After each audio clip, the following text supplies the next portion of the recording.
കുറെ നാളത്തെ യാത്ര ഉണ്ട്. ഉം.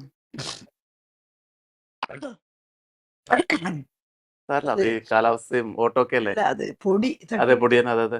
പിന്നെ അസഹനീയമായിട്ടുള്ള ചില കാര്യങ്ങൾ വന്നു. ഉം. അതാണ് ഒരു പോസ്റ്റർ, ഒരു പോർണോ ആയിട്ടുള്ള ഒരു വൃത്തികെട്ട അതെ ഒരു അതെ, ചിത്രമാണ്. മോർഫ് അതിൽ ചെയ്ത്. എൻ്റെ മുഖം മോർഫ് ഉം. ചെയ്തിട്ട് ഉം. വ്യാജ പോസ്റ്റർ ഉണ്ടാക്കിയിട്ട് പ്രചരിപ്പിച്ചു. അതിന്റെ ആരാണ് ആ ഫേസ്ബുക്ക് പോസ്റ്റ് ഇട്ടത്, എന്താ അതിന്റെ പേരൊക്കെ പറഞ്ഞിട്ടുണ്ട്. ഉം. നമ്മുടെ മുഖ്യമന്ത്രി സൗ പിണറായി എത്ര പക്വതയോടെയാണ് ഈ കേന്ദ്ര രാഷ്ട്രീയ നേതാക്കന്മാരെയൊക്കെ പരാമർശിക്കുന്നത്. അതെ ഇല്ലേ? പിണറായി ഇന്ന് സഹി കെട്ടിട്ട് പറഞ്ഞു. അതെ. എന്നോട് പ്രസ് മീറ്റിംഗിൽ ചോദിച്ചപ്പോൾ ഞാൻ പറഞ്ഞു, ഞാൻ എന്താ പറഞ്ഞത്, വ്യാജ വീഡിയോകൾ, ഉം. അതുപോലെ തന്നെ ഈ വൃത്തികെട്ട പോർണോ പോസ്റ്ററുകൾ ഉം. അത് പിന്നെ പ്രചരിപ്പിച്ചു എന്നല്ല. ഞാൻ അതിലൊന്നും ഒരു തരി മാറിയിട്ടില്ല. ഉം. ഒന്നും ഞാൻ പറഞ്ഞില്ല. ഇവിടെ വീഡിയോ ഒന്നും എന്നോട് ചോദിക്കേണ്ട കാര്യമില്ല. ഉം. ഞാൻ ഈ പറഞ്ഞത് പോർണോ ചിത്രം മോർഫ് ചെയ്തത് പോസ്റ്റർ ഉണ്ട്, വ്യാജ വീഡിയോകളും ഉണ്ട്. ഉം.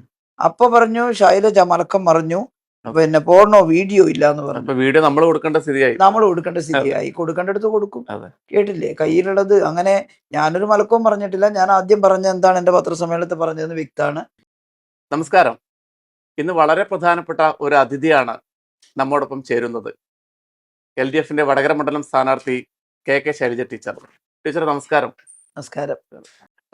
ദേശീയ തലത്തിൽ തന്നെ ശ്രദ്ധേയമായ മത്സരം, അതായത് ടീച്ചറുടെ സ്ഥാനാർത്ഥിത്വത്തോടുകൂടി വടകരയിലെ മത്സരം ദേശീയ തലത്തിൽ തന്നെ ഏറെ ശ്രദ്ധിക്കപ്പെടുന്നൊരു മത്സരമായി മാറിയിട്ടുണ്ട്. അപ്പോൾ നമുക്കറിയാം LDF-ന്റെ മുദ്രാവാക്യങ്ങളും LDF-ന്റെ പ്രചാരണ സംവിധാനങ്ങളും ഒക്കെ ജനങ്ങളിലേക്ക് വലിയ തോതിൽ എത്തുന്നുണ്ട്. ഇടതുണ്ടെങ്കിലേ നമ്മുടെ ഇന്ത്യ ഉള്ളൂ എന്ന മുദ്രാവാക്യമൊക്കെ. അപ്പോൾ ഇടതുപക്ഷത്തിന്റെ പ്രതിനിധികൾ വിജയിച്ച് പാർലമെന്റിലേക്ക് എത്തേണ്ടതിന്റെ ആവശ്യകത എന്താണ്? തീർച്ചയായും വളരെ പ്രാധാന്യമുള്ള ഒരു തെരഞ്ഞെടുപ്പാണ്. കാരണം നമ്മുടെ രാജ്യത്തിന്റെ ഭരണഘടനയുടെ തത്വങ്ങളും ഇത്രമാത്രം നിഷേധിക്കപ്പെട്ട, പിച്ചി ചീന്തപ്പെട്ട ഒരു അവസരം ഉണ്ടായിട്ടില്ല എന്ന് പറയാം. നമ്മൾ ഭയക്കുകയാണ്. കാരണം ഇത്രയും ഒരു വൈവിധ്യമുള്ള ഒരു രാജ്യത്ത് സുചിന്തിതമായിട്ടാണ് നമ്മളൊരു സെക്കുലർ രാഷ്ട്രമായിരിക്കണം എന്നുള്ള തീരുമാനം വന്നത്. ഭരണഘടനയിൽ അത് പ്രത്യേകിച്ച് എടുത്തു കാണിക്കാനും നമ്മൾ തയ്യാറായത് അതുകൊണ്ടാണ്. വളരെയേറെ വൈവിധ്യങ്ങൾ ഭാഷയുടെ കാര്യത്തിലും, അതുപോലെ തന്നെ ഈശ്വരവിശ്വാസത്തിന്റെ കാര്യത്തിലും എല്ലാം മതപരമായിട്ടുള്ളത്. ജാതി തന്നെ 6400ഓളം ജാതി ഉണ്ടെന്നാണ് പറയുന്നത് ഇവിടെ. ഭാഷ 1600 ഭാഷകളുണ്ട്. 5-6 പ്രധാനപ്പെട്ട മതങ്ങൾ തന്നെയുണ്ട്. അപ്പൊ ഇതിലെല്ലാം ഉള്ള വൈവിധ്യമുള്ള ജനങ്ങളെ ഒന്നിപ്പിക്കുന്നത്, ഇന്ത്യക്കാരാക്കുന്നത് സെക്കുലറിസമാണ്. നമ്മുടെ രാജ്യത്തിന്റെ മതേതരത്വം എല്ലാ പൗരന്മാർക്കും, ഇന്ന് ബഹുമാനപ്പെട്ട മുഖ്യമന്ത്രി ചൂണ്ടിക്കാണിച്ചതുപോലെ പൗരന്മാർക്ക് മാത്രമല്ല, ഇന്ത്യയിൽ താമസിക്കുന്ന എല്ലാവർക്കും പൂർണ്ണമായിട്ടുള്ള അവസരവും സമത്വവും പ്രതിനിധാനം ചെയ്യുന്ന വളരെ വിശാലമായിട്ടുള്ള കാഴ്ചപ്പാടുള്ള ഒരു ഭരണഘടനയാണ് നമുക്കുള്ളത്. ആ ഭരണഘടനയുടെ എല്ലാ പ്രധാനപ്പെട്ട മൂല്യങ്ങളും അട്ടിമറിക്കപ്പെടുന്നു. അതാണ് പുതിയ സിറ്റിസൺഷിപ്പ് അമെൻമെന്റ് ആക്ട്, അതുപോലെ തന്നെ പുതിയ പൗരത്വ രജിസ്ട്രേഷൻ ആവശ്യമായിട്ടുള്ള ചട്ടങ്ങൾ. ഇതെല്ലാം നമ്മെ ഭയപ്പെടുത്തുന്നുണ്ട്. ഒന്നിനു പുറകെ ഒന്നായിട്ട് ഇത്തരം പ്രതീകാത്മകമായിട്ടുള്ള കാര്യങ്ങൾ വന്നുകൊണ്ടിരിക്കുകയാണ്. നമ്മുടെ സെക്കുലറിസത്തെ തകർക്കുന്ന രീതിയിൽ. ഇങ്ങനെ വരുമ്പോൾ പാർലമെന്റിൽ തന്നെ നിരവധി നിയമങ്ങൾ പാസ്സാക്കി കഴിഞ്ഞു. പുറമേക്ക് നോക്കുമ്പോൾ നിരുപദ്രവകരമാണെന്ന് തോന്നുന്ന ചില നിയമങ്ങൾക്കകത്ത് പോലും ഈ വേർതിരിവ് കാണാം. നമുക്കിപ്പോൾ മുത്തലാഖിന്റെ എല്ലാം വിഷയം വന്നപ്പോൾ ഒരു കൂട്ടർക്ക് ക്രിമിനൽ കുറ്റവും മറ്റൊരു കൂട്ടർക്ക് സിവിൽ നിയമവും പിന്നെ കുറ്റമായിട്ട് മാറുകയാണ്. അപ്പോൾ അങ്ങനെയെല്ലാമുള്ള വേർതിരിവ് വരുന്നത് നാളെ ദൂരവ്യാപകമായിട്ടുള്ള വലിയ ദോഷകരമായിട്ടുള്ള പ്രത്യാഘാതം ഉണ്ടാക്കും. അതുകൊണ്ട് തന്നെ അതിനെതിരെ ശക്തമായിട്ട് നിലകൊള്ളുന്നവർ അവിടെ വേണം പാർലമെന്റിൽ. കേരളം നിങ്ങൾ നോക്കൂ, കേരളത്തിൽ ഇടതുപക്ഷം വളരെ ശക്തമാണ്. അതുകൊണ്ട് തന്നെ ഈ മതസഹിഷ്ണുത അത് ഏറ്റവും കൂടുതൽ കേരളത്തിലുണ്ട്. ഇവിടെ പള്ളിയും അമ്പലവും ചർച്ചും എല്ലാം അടുത്തടുത്ത് സ്ഥിതി ചെയ്യുന്നു. ഒരിടത്തുനിന്ന് ബാങ്ക് വിളി വരുമ്പോൾ മറ്റേ പള്ളിയിൽ നിന്നും പള്ളിമണികൾ കേൾക്കാം. അതുപോലെ അമ്പലത്തിൽ പൂജ നടക്കുന്നു. ഇതിനെയെല്ലാം വളരെ വളരെ സഹിഷ്ണുതയോടുകൂടിയാണ് ജനങ്ങൾ നോക്കിക്കാണുന്നത്. ഒരു മിനിറ്റ് മക്കളെ.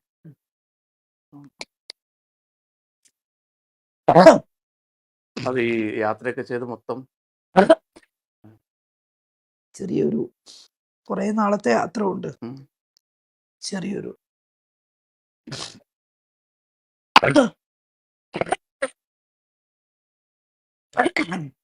സാരല്ല, അത് ഈ കാലാവസ്ഥയും ഓട്ടമൊക്കെ അല്ലേ. അല്ല, അത് പൊടി അതെ, തട്ടി. പൊടിയൻ, അതെ അതെ. അപ്പൊ ഞാൻ പറഞ്ഞു വരുന്നത്, കേരളത്തിൽ ഇടതുപക്ഷത്തിന്റെ പ്രാധാന്യം കേരളത്തിൻ്റെ അനുഭവം വെച്ചിട്ട് നമുക്ക് കാണാൻ സാധിക്കും.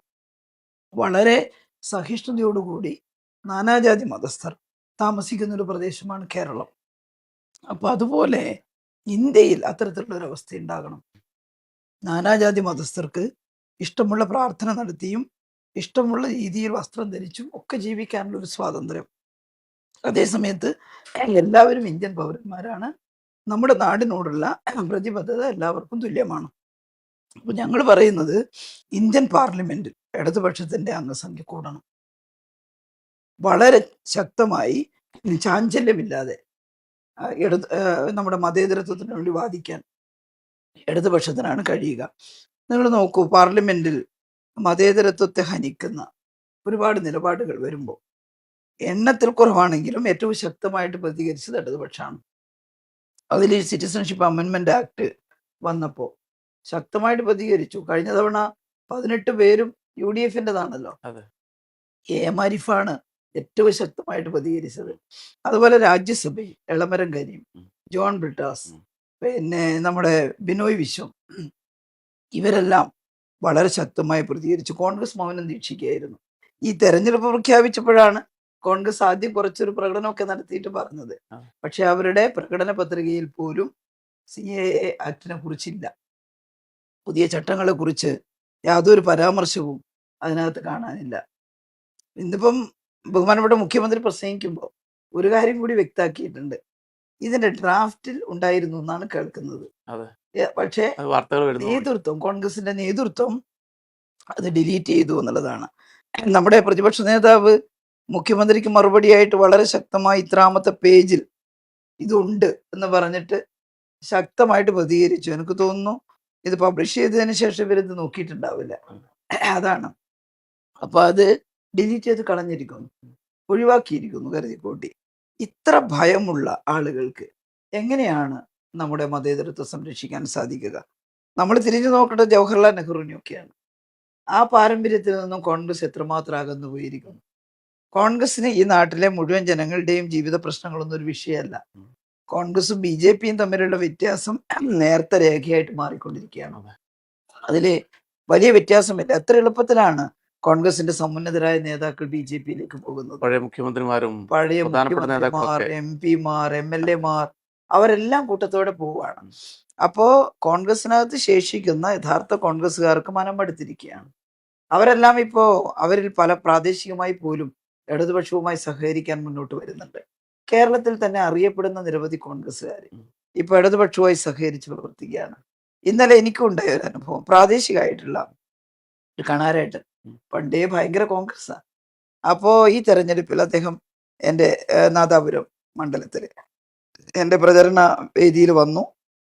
എന്നോട് പറഞ്ഞു, ടീച്ചർ ഞാൻ നിങ്ങളുമായിട്ട് സഹകരിച്ച് പ്രവർത്തിക്കും, ടീച്ചറിന് വേണ്ടി ഞാൻ പ്രവർത്തിക്കും, ടീച്ചർ ജയിക്കും വലിയ ഭൂരിപക്ഷത്തിൽ എന്നൊക്കെ പറഞ്ഞു. ഞാൻ പറഞ്ഞു, ശരി കണാരേട്ട, ഭയങ്കര സന്തോഷമുണ്ട്, നമുക്ക് ഒരുമിച്ച് നിൽക്കാം എന്ന് പറഞ്ഞു. അപ്പോൾ ഇടതുപക്ഷമാണ് ചാഞ്ചല്യമില്ലാതെ മതേതരത്വത്തിനും ജനാധിപത്യത്തിനും വേണ്ടി വാദിക്കാൻ കഴിയുന്നത്. അതുകൊണ്ടാണ് ഇവിടുന്ന് 20 MP-മാർ, കേരളത്തിലാണല്ലോ ഇടതുപക്ഷത്തിന് ഏറ്റവും വലിയ സാധ്യത. അതുകൊണ്ട് കേരളത്തിൽ നിന്ന് 20 പേരെയും പാർലമെന്റിൽ എത്തിച്ചാൽ ശക്തമായി ചെറുത്തു നിൽക്കാൻ ഞങ്ങൾ അവിടെ ഉണ്ടാകും. കേരളത്തിലെ ജനങ്ങൾ അത് മനസ്സിലാക്കുന്നുണ്ട്. ആ ഒരു വോട്ടിംഗ് പാറ്റേൺ ആണ് ഇത്തവണ ഉണ്ടാവുക. അവിടെ ശക്തമായിട്ട് എല്ലാവരും, ഈ മതന്യൂനപക്ഷം, ഭാഷാന്യൂനപക്ഷം, ദളിതർ, ഇവയുടെ എല്ലാം സംരക്ഷണം ഉറപ്പുവരുത്തുന്നതിനുള്ള ശബ്ദമായി ഇടതുപക്ഷം ഉണ്ടാകും. പക്ഷെ അത് പറയുമ്പോൾ തന്നെ നമുക്കറിയാം, ഇപ്പോൾ ഈ ഉത്തരേന്ത്യയിലേക്കാണ് BJP-ക്ക് ശക്തമായ വേരോട്ടമുള്ള പോക്കറ്റുകളിലൊന്നും വലിയ മത്സരം നടത്താൻ തയ്യാറാവാതെ കോൺഗ്രസിന്റെ പ്രധാനപ്പെട്ട നേതാവ് രാഹുൽ ഗാന്ധി കേരള മുഖ്യമന്ത്രിയെ എന്തുകൊണ്ട് കേന്ദ്ര ഏജൻസികൾ അറസ്റ്റ് ചെയ്യുന്നില്ല എന്നൊക്കെയുള്ളൊരു പ്രസംഗമാണ്. അപ്പൊ അതിന്റെ ഒരു അത്തരമൊരു രാഷ്ട്രീയത്തിന്റെ ഒരു നിലപാടിനെ കുറിച്ച് എന്താണ് ടീച്ചറുടെ? എനിക്ക് അത്ഭുതം തോന്നി രാഹുൽ ഗാന്ധിയുടെ പ്രസംഗം കേട്ടിട്ട്. നമ്മുടെ മുഖ്യമന്ത്രി പിണറായി എത്ര പക്വതയോടെയാണ് ഈ കേന്ദ്ര രാഷ്ട്രീയ നേതാക്കന്മാരെയൊക്കെ പരാമർശിക്കുന്നത് അല്ലേ. പിണറായി ഇന്ന് സഹി കെട്ടിട്ട് പറഞ്ഞു, നിങ്ങൾക്കൊരു പേരുണ്ട്, ഞാനത് ഇതുവരെ പറഞ്ഞിട്ടില്ല എന്നുള്ളത് കാണിക്കുന്നത് ഇത്ര ഒരു അപക്വമായ രീതിയിൽ ഒരു ഉന്നതനായ രാഷ്ട്രീയ നേതാവ് സംസാരിക്കാൻ പാടുണ്ടോ? അദ്ദേഹം കോൺഗ്രസിന്റെ സമുന്നതനായ നേതാവല്ലേ. അപ്പോ എങ്ങനെയാണ് ഇപ്പം ഇന്ത്യ മുന്നണിയിൽ കോൺഗ്രസും ഉണ്ട്, CPM-ഉം ഉണ്ട്, ഒരുപാട് പ്രാദേശിക പാർട്ടികളുണ്ട്. ആ ഇന്ത്യ മുന്നണിയുടെ കൂടെ നിൽക്കുന്ന CPM-നെതിരായിട്ട് ഒരു CPM മുഖ്യമന്ത്രിക്കെതിരായിട്ട് എങ്ങനെയാണ് ഇങ്ങനെ പറയാൻ സാധിക്കുന്നത്? BJPക്കെതിരാണെങ്കിൽ അദ്ദേഹം അങ്ങനെ പറയില്ല. അല്ല, എന്തായിരിക്കും അതിന്റെ ഒരു രാഷ്ട്രീയ അജണ്ട അങ്ങനെ പറയാനുള്ളത്? അങ്ങനെ എനിക്ക് തോന്നുന്നു കേരളത്തിൽ വന്നപ്പോ ഇടതുപക്ഷത്തെ ശക്തമായിട്ട് വിമർശിക്കണമെന്ന് ആരെങ്കിലും പറഞ്ഞിട്ടുണ്ടാവണം. കേട്ടില്ലേ? അത് അദ്ദേഹത്തിന് വിനയാവുന്ന അദ്ദേഹം ഒരു നിമിഷം ഇന്നിതാ ഓർമ്മിക്കട്ടെ. പ്രിയങ്ക ഗാന്ധിയും രൂക്ഷമായ വിമർശനമാണ് ഉന്നയിക്കുന്നത്. അതെ, അതെ. അത് അവർക്കൊരു തോന്നലുണ്ടായിട്ടുണ്ട്. ഒരു സ്പേസ് ഇന്ത്യയിൽ ഇടതുപക്ഷത്തിനുണ്ട്. അത് ഇപ്പം ബംഗാളിൽ അട്ടിമറിച്ച് കളഞ്ഞു എന്നൊക്കെ പറഞ്ഞാലും ബംഗാളിൽ ജനത ഉയർത്തെഴുന്നേൽക്കുകയാണ്. അതെ. ബംഗാൾ ജനത പഠിച്ചിട്ടുണ്ട്. ഇത് ഇനി ഇടതുപക്ഷം പോയപ്പോഴുള്ള നഷ്ടം എത്രയാണെന്ന്. ത്രിപുരയിൽ വലിയ അടിച്ചമർത്തലൊക്കെയാണ് നടക്കുന്നത് അവിടുത്തെ BJP ഗവൺമെന്റിന്റെ നേതൃത്വത്തിൽ. പക്ഷെ തിരിച്ചു വരാതിരിക്കാൻ കഴിയില്ല ജനത്തിന്. അത്രയേറെ നഷ്ടങ്ങളാണ് ഇടതുപക്ഷം പോയപ്പോഴുണ്ടായത്. കേരളത്തിലെ ഈ സുരക്ഷിതത്വവും ഈ മനുഷ്യ വികസനവും അത് എല്ലാവരും കാണുന്നുണ്ട്. അപ്പോൾ ഒരു സ്പേസ് ഇടതുപക്ഷത്തിനുണ്ട്. ആ ഇടതുപക്ഷം വളരെ ശക്തമായി വന്നാൽ സ്വാഭാവികമായിട്ടും അത് ഈ നാട്ടിലെ ജനങ്ങൾ ആഗ്രഹിക്കുന്ന ഒന്നാണ്. നമുക്ക് ഒരു പകരം എന്നുള്ള ഒരു സംവിധാനം ഉണ്ടാകും. അതുകൊണ്ടാണോ എന്നറിയില്ല. പിന്നെ ഈ കോൺഗ്രസിനകത്തുള്ള ഒരുപാട് നേതാക്കന്മാർ അവരൊരു പ്രോ BJP ആണ്. ഒരു പ്രോ BJP ആണ്. അതാണല്ലോ ഈ CAA-ക്കെതിരായിട്ടുള്ള പരാമർശം പിന്നെ ഡിലീറ്റ് ചെയ്യണമെന്ന് ആരാവശ്യപ്പെട്ടെന്ന് ഭാവി തെളിയുമായിരിക്കും. അപ്പോ രാഹുൽ ഗാന്ധി യഥാർത്ഥത്തിൽ അതിന്റെ എല്ലാം കൂടെ നിന്ന് അവർ പറയുന്നതിനനുസരിച്ച് പറയുന്ന ഒരാളായിട്ട് മാറിയിരിക്കുകയാണ്. നെഹ്റു ഒന്നും അങ്ങനെ ആയിരുന്നില്ലല്ലോ. സ്വന്തമായിട്ടൊരു അഭിപ്രായം ഉണ്ടായിരുന്നല്ലോ അതെ, അതെ. ജവഹർലാൽ നെഹ്റുവിനൊക്കെ. അപ്പോ അതിന്റെ എല്ലാം പിന്മുറക്കാരായിട്ട് വന്നവർ എങ്ങനെ ഇങ്ങനെ ആകുന്നു? ഇന്ദിരാഗാന്ധി മുതൽ നമ്മൾ കണ്ടതാണ് അടിയന്തരാവസ്ഥ പ്രഖ്യാപനവും. കേരളത്തിന്റെ മുഖ്യമന്ത്രി പറഞ്ഞു, നിങ്ങളുടെ മുത്തശ്ശി പണ്ടെന്നെ ജയിലിൽ അടച്ചിട്ടുണ്ട്, എന്നിട്ട് ഞങ്ങൾ നടന്നു പോയിട്ടില്ല. പിന്നെയല്ലേ നരേന്ദ്രമോദി ജയിലിൽ അടച്ചാൽ. എങ്ങനെ പറയാൻ കഴിയുന്നു? ED ഉപയോഗിച്ചിട്ട് എതിരാളികളെ ആകെ ഭീഷണിപ്പെടുത്തുമ്പോൾ ഇനിയിപ്പം വേറെ എന്തെങ്കിലും ഒരു ധാരണയുണ്ടോന്നൊന്നും പറയാൻ കഴിയില്ല. ഇവർക്കെതിരായിട്ട് പറഞ്ഞാൽ ED-യുടെ പിടുത്തത്തിൽ നിന്ന് ഒഴിവാക്കി തരാമെന്നോ മറ്റോ അതെ. പലരും ഭീഷണിപ്പെടുത്തി BJP-യിലേക്ക് പോയാൽ പിന്നെ ED തിരിഞ്ഞു നോക്കുന്നില്ലല്ലോ. അതെ. അതുവരെ പറഞ്ഞാൽ നമുക്കൊന്നും പറയാൻ കഴിയില്ല. പക്ഷെ രാഹുൽ ഗാന്ധി എന്ന് പറയുന്ന കോൺഗ്രസ് നേതാവിൽ നിന്നുണ്ടായ പരാമർശം മതേതരത്വം ആഗ്രഹിക്കുന്ന, സമാധാനം ആഗ്രഹിക്കുന്ന കേരളത്തിലെ ജനങ്ങൾക്ക് ഞെട്ടലുണ്ടാക്കിയിരിക്കുകയാണ്. അത് LDF-ന്റെ അനുഭാവികൾക്ക് മാത്രമല്ല, കോൺഗ്രസിനകത്ത് നല്ല കോൺഗ്രസ്സുകാർ, നമ്മുടെ നാട്ട് രക്ഷപ്പെടണമെന്ന് ആഗ്രഹിക്കുന്ന കോൺഗ്രസ്സുകാർ, മുസ്ലിം ലീഗിനകത്തുള്ള നല്ല മനസ്സുള്ള ഒട്ടേറെ ആളുകൾ, അതുപോലെ അവരുടെ ഘടകകക്ഷികളിലുള്ള UDF-ന്റെ നന്നായിട്ട് രാഷ്ട്രീയം ഉള്ളിലുള്ള ആളുകളിൽ വലിയ ഞെട്ടലാണ് ഉണ്ടാക്കിയിരിക്കുന്നത്. അപ്പോൾ അത് അവർക്ക് വലിയ വിനയായിട്ടാണ് വരാൻ പോകുന്നത് എന്നുള്ളതാണ് എൻ്റെ അഭിപ്രായം. ഈ കേരളത്തിന്റെ ഒരു പൊതു അന്തരീക്ഷത്തിൽ LDF സർക്കാർ, സംസ്ഥാനത്ത് LDF സർക്കാർ ചരിത്രത്തിൽ ആദ്യമായി തുടർഭരണത്തിൽ വന്ന സാഹചര്യത്തിൽ കൂടിയാണ് അറിയാലോ ഇപ്പോൾ ഈ ലോക്സഭാ ഇലക്ഷൻ നടക്കുന്നത്. അങ്ങനെ ഒരു ചരിത്ര സന്ധി കൂടിയുണ്ട്. അപ്പോൾ ഒന്നാം പിണറായി സർക്കാർ സമാനതകളില്ലാത്ത ക്ഷേമ പ്രവർത്തനങ്ങളും വികസന പ്രവർത്തനങ്ങളും നടത്തി അതിന്റെ അംഗീകാരമായിട്ടാണ് ജനങ്ങൾ രണ്ടാമതും പിണറായി സർക്കാരിനെ അധികാരത്തിലേറ്റുന്നത്. ഈ രണ്ട് സർക്കാരുകളുടെയും പ്രവർത്തനങ്ങൾ, ജനക്ഷേമ പ്രവർത്തനങ്ങൾ എങ്ങനെയാണ് ഈ തെരഞ്ഞെടുപ്പിനെ സ്വാധീനിക്കാൻ പോകുന്നത്? എന്തായാലും അത് ജനങ്ങൾ അംഗീകരിക്കുന്ന പ്രവർത്തനങ്ങളാണ്. എന്നോട് ചിലർ ചോദിച്ചു, ഒരു ആന്റി ഇൻകംബൻസി ഫാക്ടർ ഉണ്ടോ ഈ തെരഞ്ഞെടുപ്പിൽ? ഞാൻ പറഞ്ഞു, എന്തിന്റെ ഭാഗമായിട്ട് ഉണ്ടാവേണ്ടത്? ഇപ്പൊ ഒന്നാം പിണറായി സർക്കാർ വന്നപ്പോൾ എന്താ നമ്മുടെ ബഹുമാനപ്പെട്ട മുഖ്യമന്ത്രി തീരുമാനിച്ചത്, ഗവൺമെന്റ് തീരുമാനിച്ചത്? കേരളം മനുഷ്യ വികസന ശേഷിയിൽ ഒരുപാട് വളർന്നിട്ടുണ്ട്. എക്സ്ട്രീം പോവർട്ടി അത് വളരെ കുറവാ കേരളത്തിൽ. വിദ്യാഭ്യാസ സ്ഥാപനങ്ങളില്ലാത്ത ഗ്രാമങ്ങൾ കേരളത്തിലില്ല. 57 മുതൽ വലിയ മാറ്റമാണ്. ആശുപത്രികളില്ലാത്ത ഗ്രാമങ്ങളില്ല. ഇതെല്ലാം വലിയ മാറ്റമാണ്. പക്ഷേ മുഖ്യമന്ത്രി എന്താന്ന് പറഞ്ഞത്, നമ്മളിതെല്ലാം നേടിക്കഴിഞ്ഞു, ഇനി നമുക്ക് ഇവിടുന്ന് മുന്നോട്ട് പോകണം. ഇനി ഈ കണ്ടംപററി ആയിട്ടുള്ള ഈ ലോകത്തിന്റെ എല്ലാ സാധ്യതകളും നമുക്ക് ഉപയോഗപ്പെടുത്തണം. ഇത്ര ഫോർവേഡ് ആയിട്ട് അല്ലെങ്കിൽ ഇത്ര ആധുനികമായി ചിന്തിക്കുന്ന ഒരു മുഖ്യമന്ത്രി വേറെ ഉണ്ടാവുമോ? അതുകൊണ്ടാണ് 4 മിഷനുകൾ ആരംഭിച്ചത്. 57 മുതൽ തുടങ്ങിയ പരിഷ്കാരങ്ങളുണ്ട്. എവിക്ഷൻ സ്റ്റേ ഓർഡിനൻസ് മുതൽ, ലാൻഡ് റിഫോം ആക്ട് മുതൽ, സമ്പൂർണ്ണ സാക്ഷരത, ടോട്ടൽ ലിറ്ററസി പ്രോഗ്രാം, ജനകീയ ആസൂത്രണം, അതുപോലെ കുടുംബശ്രീയുടെ രൂപീകരണം. ഇങ്ങനെ ഓരോ ഘട്ടത്തിലും ഇടതുപക്ഷം കൊണ്ടുവന്നിട്ടുള്ള പരിഷ്കാരങ്ങളാണ് കേരളത്തിന്റെ വളർച്ചയ്ക്ക് നിദാനം. എന്നാൽ ഇപ്പോൾ നമ്മളൊരു സ്റ്റേജിൽ എത്തി നിൽക്കുകയാണ്. ഇപ്പൊ നമ്മൾ ഈ പറഞ്ഞ പോവർട്ടി അലിവേഷൻ ഒക്കെ കഴിഞ്ഞു. പക്ഷേ ഒരു സുസ്ഥിരത ഉണ്ടാകണം ഈ വളർച്ചക്ക്. ആ സുസ്ഥിരത ഉണ്ടാക്കുന്നതിനും ആധുനികമായിട്ടുള്ള എല്ലാ കാര്യങ്ങളും കേരളീയ കുടുംബങ്ങളിലേക്ക് സന്നിവേശിപ്പിക്കുന്നതിനുമല്ലേ പിണറായി ശ്രമിച്ചത്. അതിനുവേണ്ടിയാണ് ഈ കിഫ്ബി വഴി, ഇൻഫ്രാസ്ട്രക്ചർ ഇൻവെസ്റ്റ്മെന്റ് ഫണ്ട് ബോർഡ് വഴി ലോങ് ടേം ലോൺ എടുത്തിട്ട് ക്യാപിറ്റൽ എക്സ്പെൻഡിച്ചർ ഉണ്ടാക്കാൻ ശ്രമിച്ചു. മൂലധന ചെലവ് നമുക്ക് നന്നായിട്ട് വർദ്ധിച്ചു. അത് വിവിധ മേഖലകളിൽ ഗുണം ചെയ്തു. ഞാൻ ചോദിക്കട്ടെ, കഴിഞ്ഞ ഗവൺമെന്റിന്റെ സമയത്തുള്ള വിദ്യാഭ്യാസ സംരക്ഷണ യജ്ഞം വഴി നമ്മുടെ സ്കൂളുകൾ എന്തൊരു മാറ്റാണ്. അത് ജനങ്ങൾ സാക്ഷ്യപ്പെടുത്തുകയല്ലേ. ഉയ്യോ, ഇപ്പൊ നമ്മുടെ ഗവൺമെന്റ് സ്കൂൾ കണ്ടാൽ എന്തൊരു മാറ്റാണ്. അതെ അതെ ക്ലാസ് റൂമുകൾ ഉം. സ്മാർട്ട് ക്ലാസ് റൂമുകളൊക്കെ മാറി. അക്കാദമിക രീതിയിൽ തന്നെ ഒരുപാട് മാറ്റങ്ങൾ ഉണ്ടായി. പരക്കെ എല്ലാവരും അംഗീകരിക്കുന്ന ഒരു കാര്യമല്ലേ അത്. അതെ കുട്ടികളുടെ ആ സ് എണ്ണത്തിൽ തന്നെ വലിയ ആ വർധനമുണ്ടായി. ആ സ്കൂളിൽ കുട്ടിയെ ചേർത്ത് പഠിപ്പിക്കുന്ന ഒരു രക്ഷിതാവിന് സർക്കാർ വിരുദ്ധ മനോഭാവം ഉണ്ടാവുമോ? ഉം. ആ പ്രവർത്തനം തുടരുകയാണ്.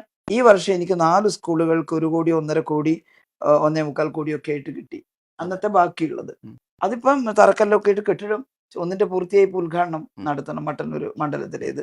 ബാക്കി നിർമ്മാണം നടന്നുകൊണ്ടിരിക്കുകയാണ്. അതിന്റെ പരിസരത്തുള്ള ജനങ്ങൾക്ക് ഈ സർക്കാർ ജനവിരുദ്ധാണെന്ന് പറഞ്ഞാൽ അവർക്ക് വിശ്വസിക്കുമോ? അതെ ആശുപത്രികൾ ആർദ്ര മിഷന്റെ ഭാഗമായിട്ട് ആരോഗ്യ മേഖലയിൽ നടത്തിയ പരിഷ്കാരം എത്രയാ? നോക്കൂ, ഞാന് മന്ത്രിയായപ്പോൾ എന്നോട് ചിലര് ചോദിച്ചു എന്തിനാണ് പ്രാധാന്യം കൊടുക്കുന്നത്? ഞാൻ പറഞ്ഞു പണ്ട് ഞങ്ങള് ചെറുപ്പത്തിലേ മനസ്സിലാക്കിയിട്ടുള്ള കാര്യമുണ്ട്, prevention is better than cure. അതുകൊണ്ട് കേരളത്തിന്റെ രോഗപ്രതിരോധത്തിന് കേരളത്തിന്റെ പ്രൈമറി സെക്ടറിനെ ഒന്ന് നല്ല സ്റ്റേബിൾ ആക്കുക. ഇതാണ് ആർദ്രം മിഷന്റെ ഭാഗമായിട്ട് നമ്മളത് ചെയ്തു. PHCകൾ ചെറിയ കെട്ടിടം, ഒറ്റ ഒരു ഡോക്ടർ ഉച്ചവരെ, ഇങ്ങനെ ആയിരുന്നു. അതിനെ ആകെ മാറ്റി 2.5 കോടി 3 കോടി രൂപയൊക്കെ അതെ ചെലവഴിച്ചുകൊണ്ട് വലിയ മുറ്റത്ത് ഗാർഡൻ അകത്ത് കയറുമ്പോൾ നല്ല റിസപ്ഷൻ, നല്ല എയർപോർട്ട് മാതൃകയിലുള്ള ചെയറുകൾ, നല്ല ആധുനിക ടോയ്ലറ്റുകൾ, കുടിവെള്ളത്തിനുള്ള സൗകര്യം, പത്രം വായിക്കാനുള്ള ഇതൊക്കെ ഒരു ഹോസ്പിറ്റലിന്റെ റിസപ്ഷനിലാണ്. അതുപോലെ നഴ്സുമാരുടെ പ്രീ ചെക്കപ്പ്, ഉച്ചയ്ക്ക് ശേഷം OP, ചിലയിടത്ത് യോഗ ട്രെയിനിങ് ഹാൾ അടക്കം വെച്ചുകൊണ്ട് ആ ഹോസ്പിറ്റൽ കാണുന്ന ഒരാൾ. ഇപ്പൊ ഞാൻ ഈ തെരഞ്ഞെടുപ്പ് പര്യടനം നടത്തുമ്പോൾ ഈ മണ്ഡലത്തിലെ 7 അസംബ്ലി മണ്ഡലങ്ങളിൽ നിന്നും ആളുകൾ, ചില പുതിയ വെക്കുന്ന സ്ഥലം ഞാൻ അങ്ങനെ ഓർമ്മിക്കില്ല ഇതെവിടെ, ഉം. ടീച്ചറെ തൊട്ടടുത്താണ് ടീച്ചറിന്റെ ഹോസ്പിറ്റല്. ആ, ടീച്ചറിന്റെ ഹോസ്പിറ്റൽ എന്ന് പറയുമ്പോൾ എനിക്കൊരു അഭിമാനമുണ്ട്. കാരണം ഞാനുള്ള കാലത്ത് അതെ അതിങ്ങനെ മാറിയതാണ്. അതെ ഇപ്പം പുതിയ ഗവൺമെന്റ് വന്ന് വീണ ജോർജ് അത് തുടർച്ചയായിട്ട് കൊണ്ടുപോവാണ്. അതെ അന്ന് FSC ആയി മാറാത്ത ആശുപത്രികളെ കൂടി ഇപ്പൊ FSC ആയിട്ട് മാറ്റിക്കൊണ്ടിരിക്കുകയാണ്. അപ്പോൾ സ്വന്തം ഗ്രാമത്തിലെ ഒരു ആശുപത്രിയിൽ ലബോറട്ടറി കിട്ടുന്നു, വൈകുന്നേരം വരെ ഡോക്ടറുടെ സേവനം കിട്ടുന്നു, നല്ല മനോഹരമായിട്ടുള്ള ആശുപത്രി, അല്ലേ? ഉം. അത് കിട്ടുന്ന ഒരാൾ അതെല്ലാം ഗ്രാമങ്ങളിൽ പോലുള്ള ആ പ്രാഥമിക ആശുപത്രികൾ പോലും അങ്ങനെയാണ്. അതിന്റെയാണ്. പിന്നെ താലൂക്ക് ഹോസ്പിറ്റലൊക്കെ ഉണ്ടായിട്ടുള്ള മാറ്റം, അതെ അതെ അതെ അത് ആ പഴയ ചിത്രവും ഇപ്പോഴുള്ള ചിത്രവും അതെ 2016 ഇപ്പോഴും അതെ നോക്കണം. അതെ എല്ലാം ശിശുമരണ നിരക്ക് 12ൽ നിന്ന് 5 കുറഞ്ഞു. ഉം. പിന്നെ കഴിഞ്ഞ 5 കൊല്ലത്തിനുള്ളിൽ കുറഞ്ഞ് ഇപ്പം വീണ്ടും അത് കുറയുമെന്നാണ് ഞാൻ പ്രതീക്ഷിക്കുന്നത്. അതിന്റെ തുടർച്ചയായിട്ടുള്ള പ്രവർത്തനം നടത്തുകയാണ്. പിന്നെ നമ്മള് ക്യാൻസർ സ്ട്രാറ്റജിക് ആക്ഷൻ പ്ലാൻ ഉം. ഉണ്ടാക്കി, ക്യാൻസർ രജിസ്ട്രി ഉണ്ടാക്കാൻ തുടങ്ങി, ക്യാൻസറിനെ നേരത്തെ കണ്ടുപിടിക്കാനുള്ള എല്ലാ ശ്രമങ്ങളും തുടങ്ങി. ഇപ്പൊ ഏർലി ഡിറ്റക്ഷൻ അതെ നടന്നുകൊണ്ടിരിക്കുകയാണ്. അതെ മാമോഗ്രാം മെഷീനൊക്കെ ജില്ലാ ആശുപത്രികളിലൊക്കെ സ്ഥാപിച്ചുകൊണ്ടിരിക്കുകയാണ്. അതൊരു ഭാഗത്ത്. ടോട്ടൽ ട്രോമ കെയർ പദ്ധതി കഴിഞ്ഞ ഗവൺമെന്റിന്റെ സമയത്ത് തുടങ്ങി. 315 ആംബുലൻസുകളാണ് കേരളത്തിന്റെ റോഡുകളിൽ വിന്യസിച്ചിട്ടുള്ളത്. Life saving ആംബുലൻസുകൾ. ഉം. ഓരോ 30 കിലോമീറ്ററിൽ ഒന്ന് വെച്ചിട്ട്. കോവിഡിന്റെ കാലത്ത് അതൊക്കെയാണ് വലിയ സഹായത്തിൽ വന്നത്. ഹൃദ്യം പദ്ധതി. ഞാൻ ഈ തെരഞ്ഞെടുപ്പ് പര്യടനത്തിനിടയിൽ നിരവധി സ്ഥലത്ത്, ഒരു സ്ഥലത്ത് നിന്ന് ഒരു ഫലകമൊക്കെ കൊണ്ടു തന്നു ഒരു കുഞ്ഞുമോൻ. ഇപ്പോ എനിക്ക് ആ ഹൃദ്യം പദ്ധതിയിൽ ഓപ്പറേഷൻ ചെയ്ത പിന്നെ ഒരു കുട്ടിയുടെ എന്റെ ജീവൻ രക്ഷിച്ച ടീച്ചറിന് നന്ദി എന്ന് പറഞ്ഞിട്ട്, ഉം. രക്ഷിതാവിന്റെ ഒരു സന്തോഷത്തിന് വളരെ വൈകാരികമായ അനുഭവമാണ്. വൈകാരികമായി പക്ഷേ കണ്ണ് നിറഞ്ഞു. ഓൻ വന്നിട്ട് അച്ഛനും അമ്മയും വന്നിട്ട് ടീച്ചറെ ഹൃദയത്തിൽ ഓപ്പറേഷൻ ചെയ്ത കുട്ടിയാണ് ടീച്ചറെ, ഈ പദ്ധതി ഉണ്ടായിരുന്നില്ലെങ്കിൽ എനിക്ക് കുഞ്ഞിനെ കിട്ടുമായിരുന്നില്ല. ആ. ഇപ്പൊ അവൻ LKG പോകുന്നു, UKG പോകുന്നു. ഉം. 1 വയസ്സിലൊക്കെ ഓപ്പറേഷൻ ചെയ്ത കുട്ടികള് സ്കൂളിൽ ചേരാൻ പോകുന്നു. ഉം. അപ്പൊ ഈ ഇത് വടകര കുഞ്ഞുമക്കള് കാണും പക്ഷെ ഇങ്ങനെ കേരളത്തിലെ എല്ലാ ആ ഭാഗങ്ങളിലും എല്ലാ എത്രയോ കുഞ്ഞുങ്ങൾ ഭാഗങ്ങളിലും അങ്ങനെ എല്ലാ ഭാഗങ്ങളിലും ഒരു പ്രായം ചെന്ന സ്ത്രീയും അവരുടെ മകളും, മകൾക്ക് തന്നെ 10-45 വയസ്സുണ്ട്. ഉം. അവര് വന്നിട്ട് ഒരു സ്വീകരണ യോഗത്തിൽ വന്ന്, നമ്മുടെ സഹാക്കൾ പറഞ്ഞ അവർ സാധാരണ നമ്മളെ മീറ്റിങ്ങിനൊന്നും വരാത്ത ആളുകളാണ്. അപ്പൊ പറഞ്ഞത് അങ്ങനെയല്ല, ഞങ്ങൾക്ക് കോവിഡ് വന്നിട്ട് പെട്ടെന്ന് അങ്ങ് കൂടി, ഉം. പുരുഷന്മാരൊന്നും ആരും ഉം. വീട്ടിലില്ല. ഉം. അപ്പൊ ശ്വാസതടസ്സം വന്നു പെട്ടെന്ന് 2 പേർക്കും. മരിച്ചു പോകുമെന്ന് കരുതിയെന്ന് പിറ്റേന്ന് രാവിലേക്ക്. അപ്പോഴാണ് ആശാ വർക്കർ കൊടുത്ത ഒരു നമ്പർ, ആ. കോൾ സെന്ററിന്റെ. ആ. വെറുതെ അതൊന്ന് വിളിച്ചു നോക്കി. ആ. അപ്പൊ അവര് ഫോൺ എടുത്തു. അവര് എന്റെ ഓഫീസുമായിട്ടും ബന്ധപ്പെട്ടു ഉം. ആ സമയത്ത്. ഉം. ഉടനെ തന്നെ ആംബുലൻസ് അയച്ച് അവരെ പിക്കപ്പ് ചെയ്ത് ആശുപത്രിയിൽ അഡ്മിറ്റ് ആക്കി ചികിത്സിച്ചു. ഉം. അപ്പൊ ആ കുട്ടി പറയുന്നത്, പിന്നെ അന്ന് രാത്രി ആംബുലൻസ് വന്നിരുന്നില്ലെങ്കിൽ ഞങ്ങൾ 2 പേരും പിറ്റേന്നക്ക് ഡെഡ് ബോഡി ആയിട്ട് ഉണ്ടാവുന്നതാ. അങ്ങനത്തെ ഒരുപാട് അനുഭവങ്ങൾ. ചിലപ്പോൾ മറ്റു പാർട്ടികളിലും പെട്ടവര്, ഞാനിതെല്ലാം പറയുമ്പോൾ ചിലർ പരിഹസിക്കും. ഉം. ഞാൻ അങ്ങനെ പറയാറില്ല. എന്നാലും ഇപ്പോഴത്തെ ഈ പരിഹാസം എല്ലാം കണ്ടതുകൊണ്ട് കുറച്ച് പറയുന്നു ആൾക്കാർ ഇപ്പൊ അതിനുവേണ്ടി ഇറങ്ങി ഇറങ്ങി തിരിച്ചിട്ടുണ്ട്. തിരിച്ചിട്ടുണ്ട്. അപ്പോൾ ട്രെയിനിലെല്ലാം കണ്ടാൽ വന്ന ടീച്ചർ പാർട്ടിയൊന്നുമല്ല. പക്ഷേ കോവിഡ് കാലത്ത് ഞങ്ങൾക്ക് ഭയങ്കര ആശ്വാസമായിരുന്നു കേട്ടോ. ടീച്ചറിന്റെ മുഖം ഞങ്ങളിങ്ങനെ നോക്കും. ടീച്ചറിന് വിഷമമുണ്ടോ, ചിരിക്കുന്നുണ്ടോ? ഉം. വിഷമം ഉണ്ടെങ്കിൽ പേടിക്കാൻ എന്തോ ഉണ്ട് എന്ന് അതെ അതെ അതെ കരുതി. ഞാൻ ഉള്ളിൽ ചിലപ്പോൾ നല്ല ഉത്കണ്ഠയുണ്ടെങ്കിലും അത് പുറത്തേക്ക് കാണിക്കാറില്ല. കാരണം ചെയ്യുന്നതാണ് അവരോട് പറയുന്നത്. ആരും ഭയപ്പെടേണ്ട, ആരോഗ്യവകുപ്പിനെ സുസജ്ജമാക്കിയിട്ടുണ്ട്. ഉം. നമ്മൾ സുസജ്ജമാണ്. ഒരു യുദ്ധത്തിന് ഇറങ്ങുമ്പോൾ അങ്ങനെയാണല്ലോ. അതെ നമുക്കൊരു ആത്മവിശ്വാസം വേണ്ടേ? യുദ്ധസന്നാഹങ്ങൾ ഉണ്ടാക്കിയാലല്ലേ പറയാൻ പറ്റുള്ളൂ. അതെ അത് ഞങ്ങൾ ഉണ്ടാക്കിയിട്ടുണ്ട്. അതുകൊണ്ട് ഇതാ ഞങ്ങൾ ഇന്ന കാര്യങ്ങളൊക്കെ ചെയ്തിട്ടുണ്ട്. ആരോഗ്യവകുപ്പ് സുസജ്ജമാണ്. നിങ്ങൾ ധൈര്യമായിട്ട് ഇരുന്നോളൂ. ഒരു വിഷമവും വരില്ല. ഉം. അത് ഇപ്പോഴും ആളുകൾ പറയും. അന്ന് ആ കിട്ടിയിട്ടുള്ള ധൈര്യം ചെറുതല്ല. ഉം. ചിലരെല്ലാം ഇപ്പം മറന്നുപോയിട്ടുണ്ടാകും. അതെ മറവി ഒരു അനുഗ്രഹമാണെങ്കിലും ഇങ്ങനത്തെ കാര്യങ്ങൾ മറക്കാൻ പാടുണ്ടോ?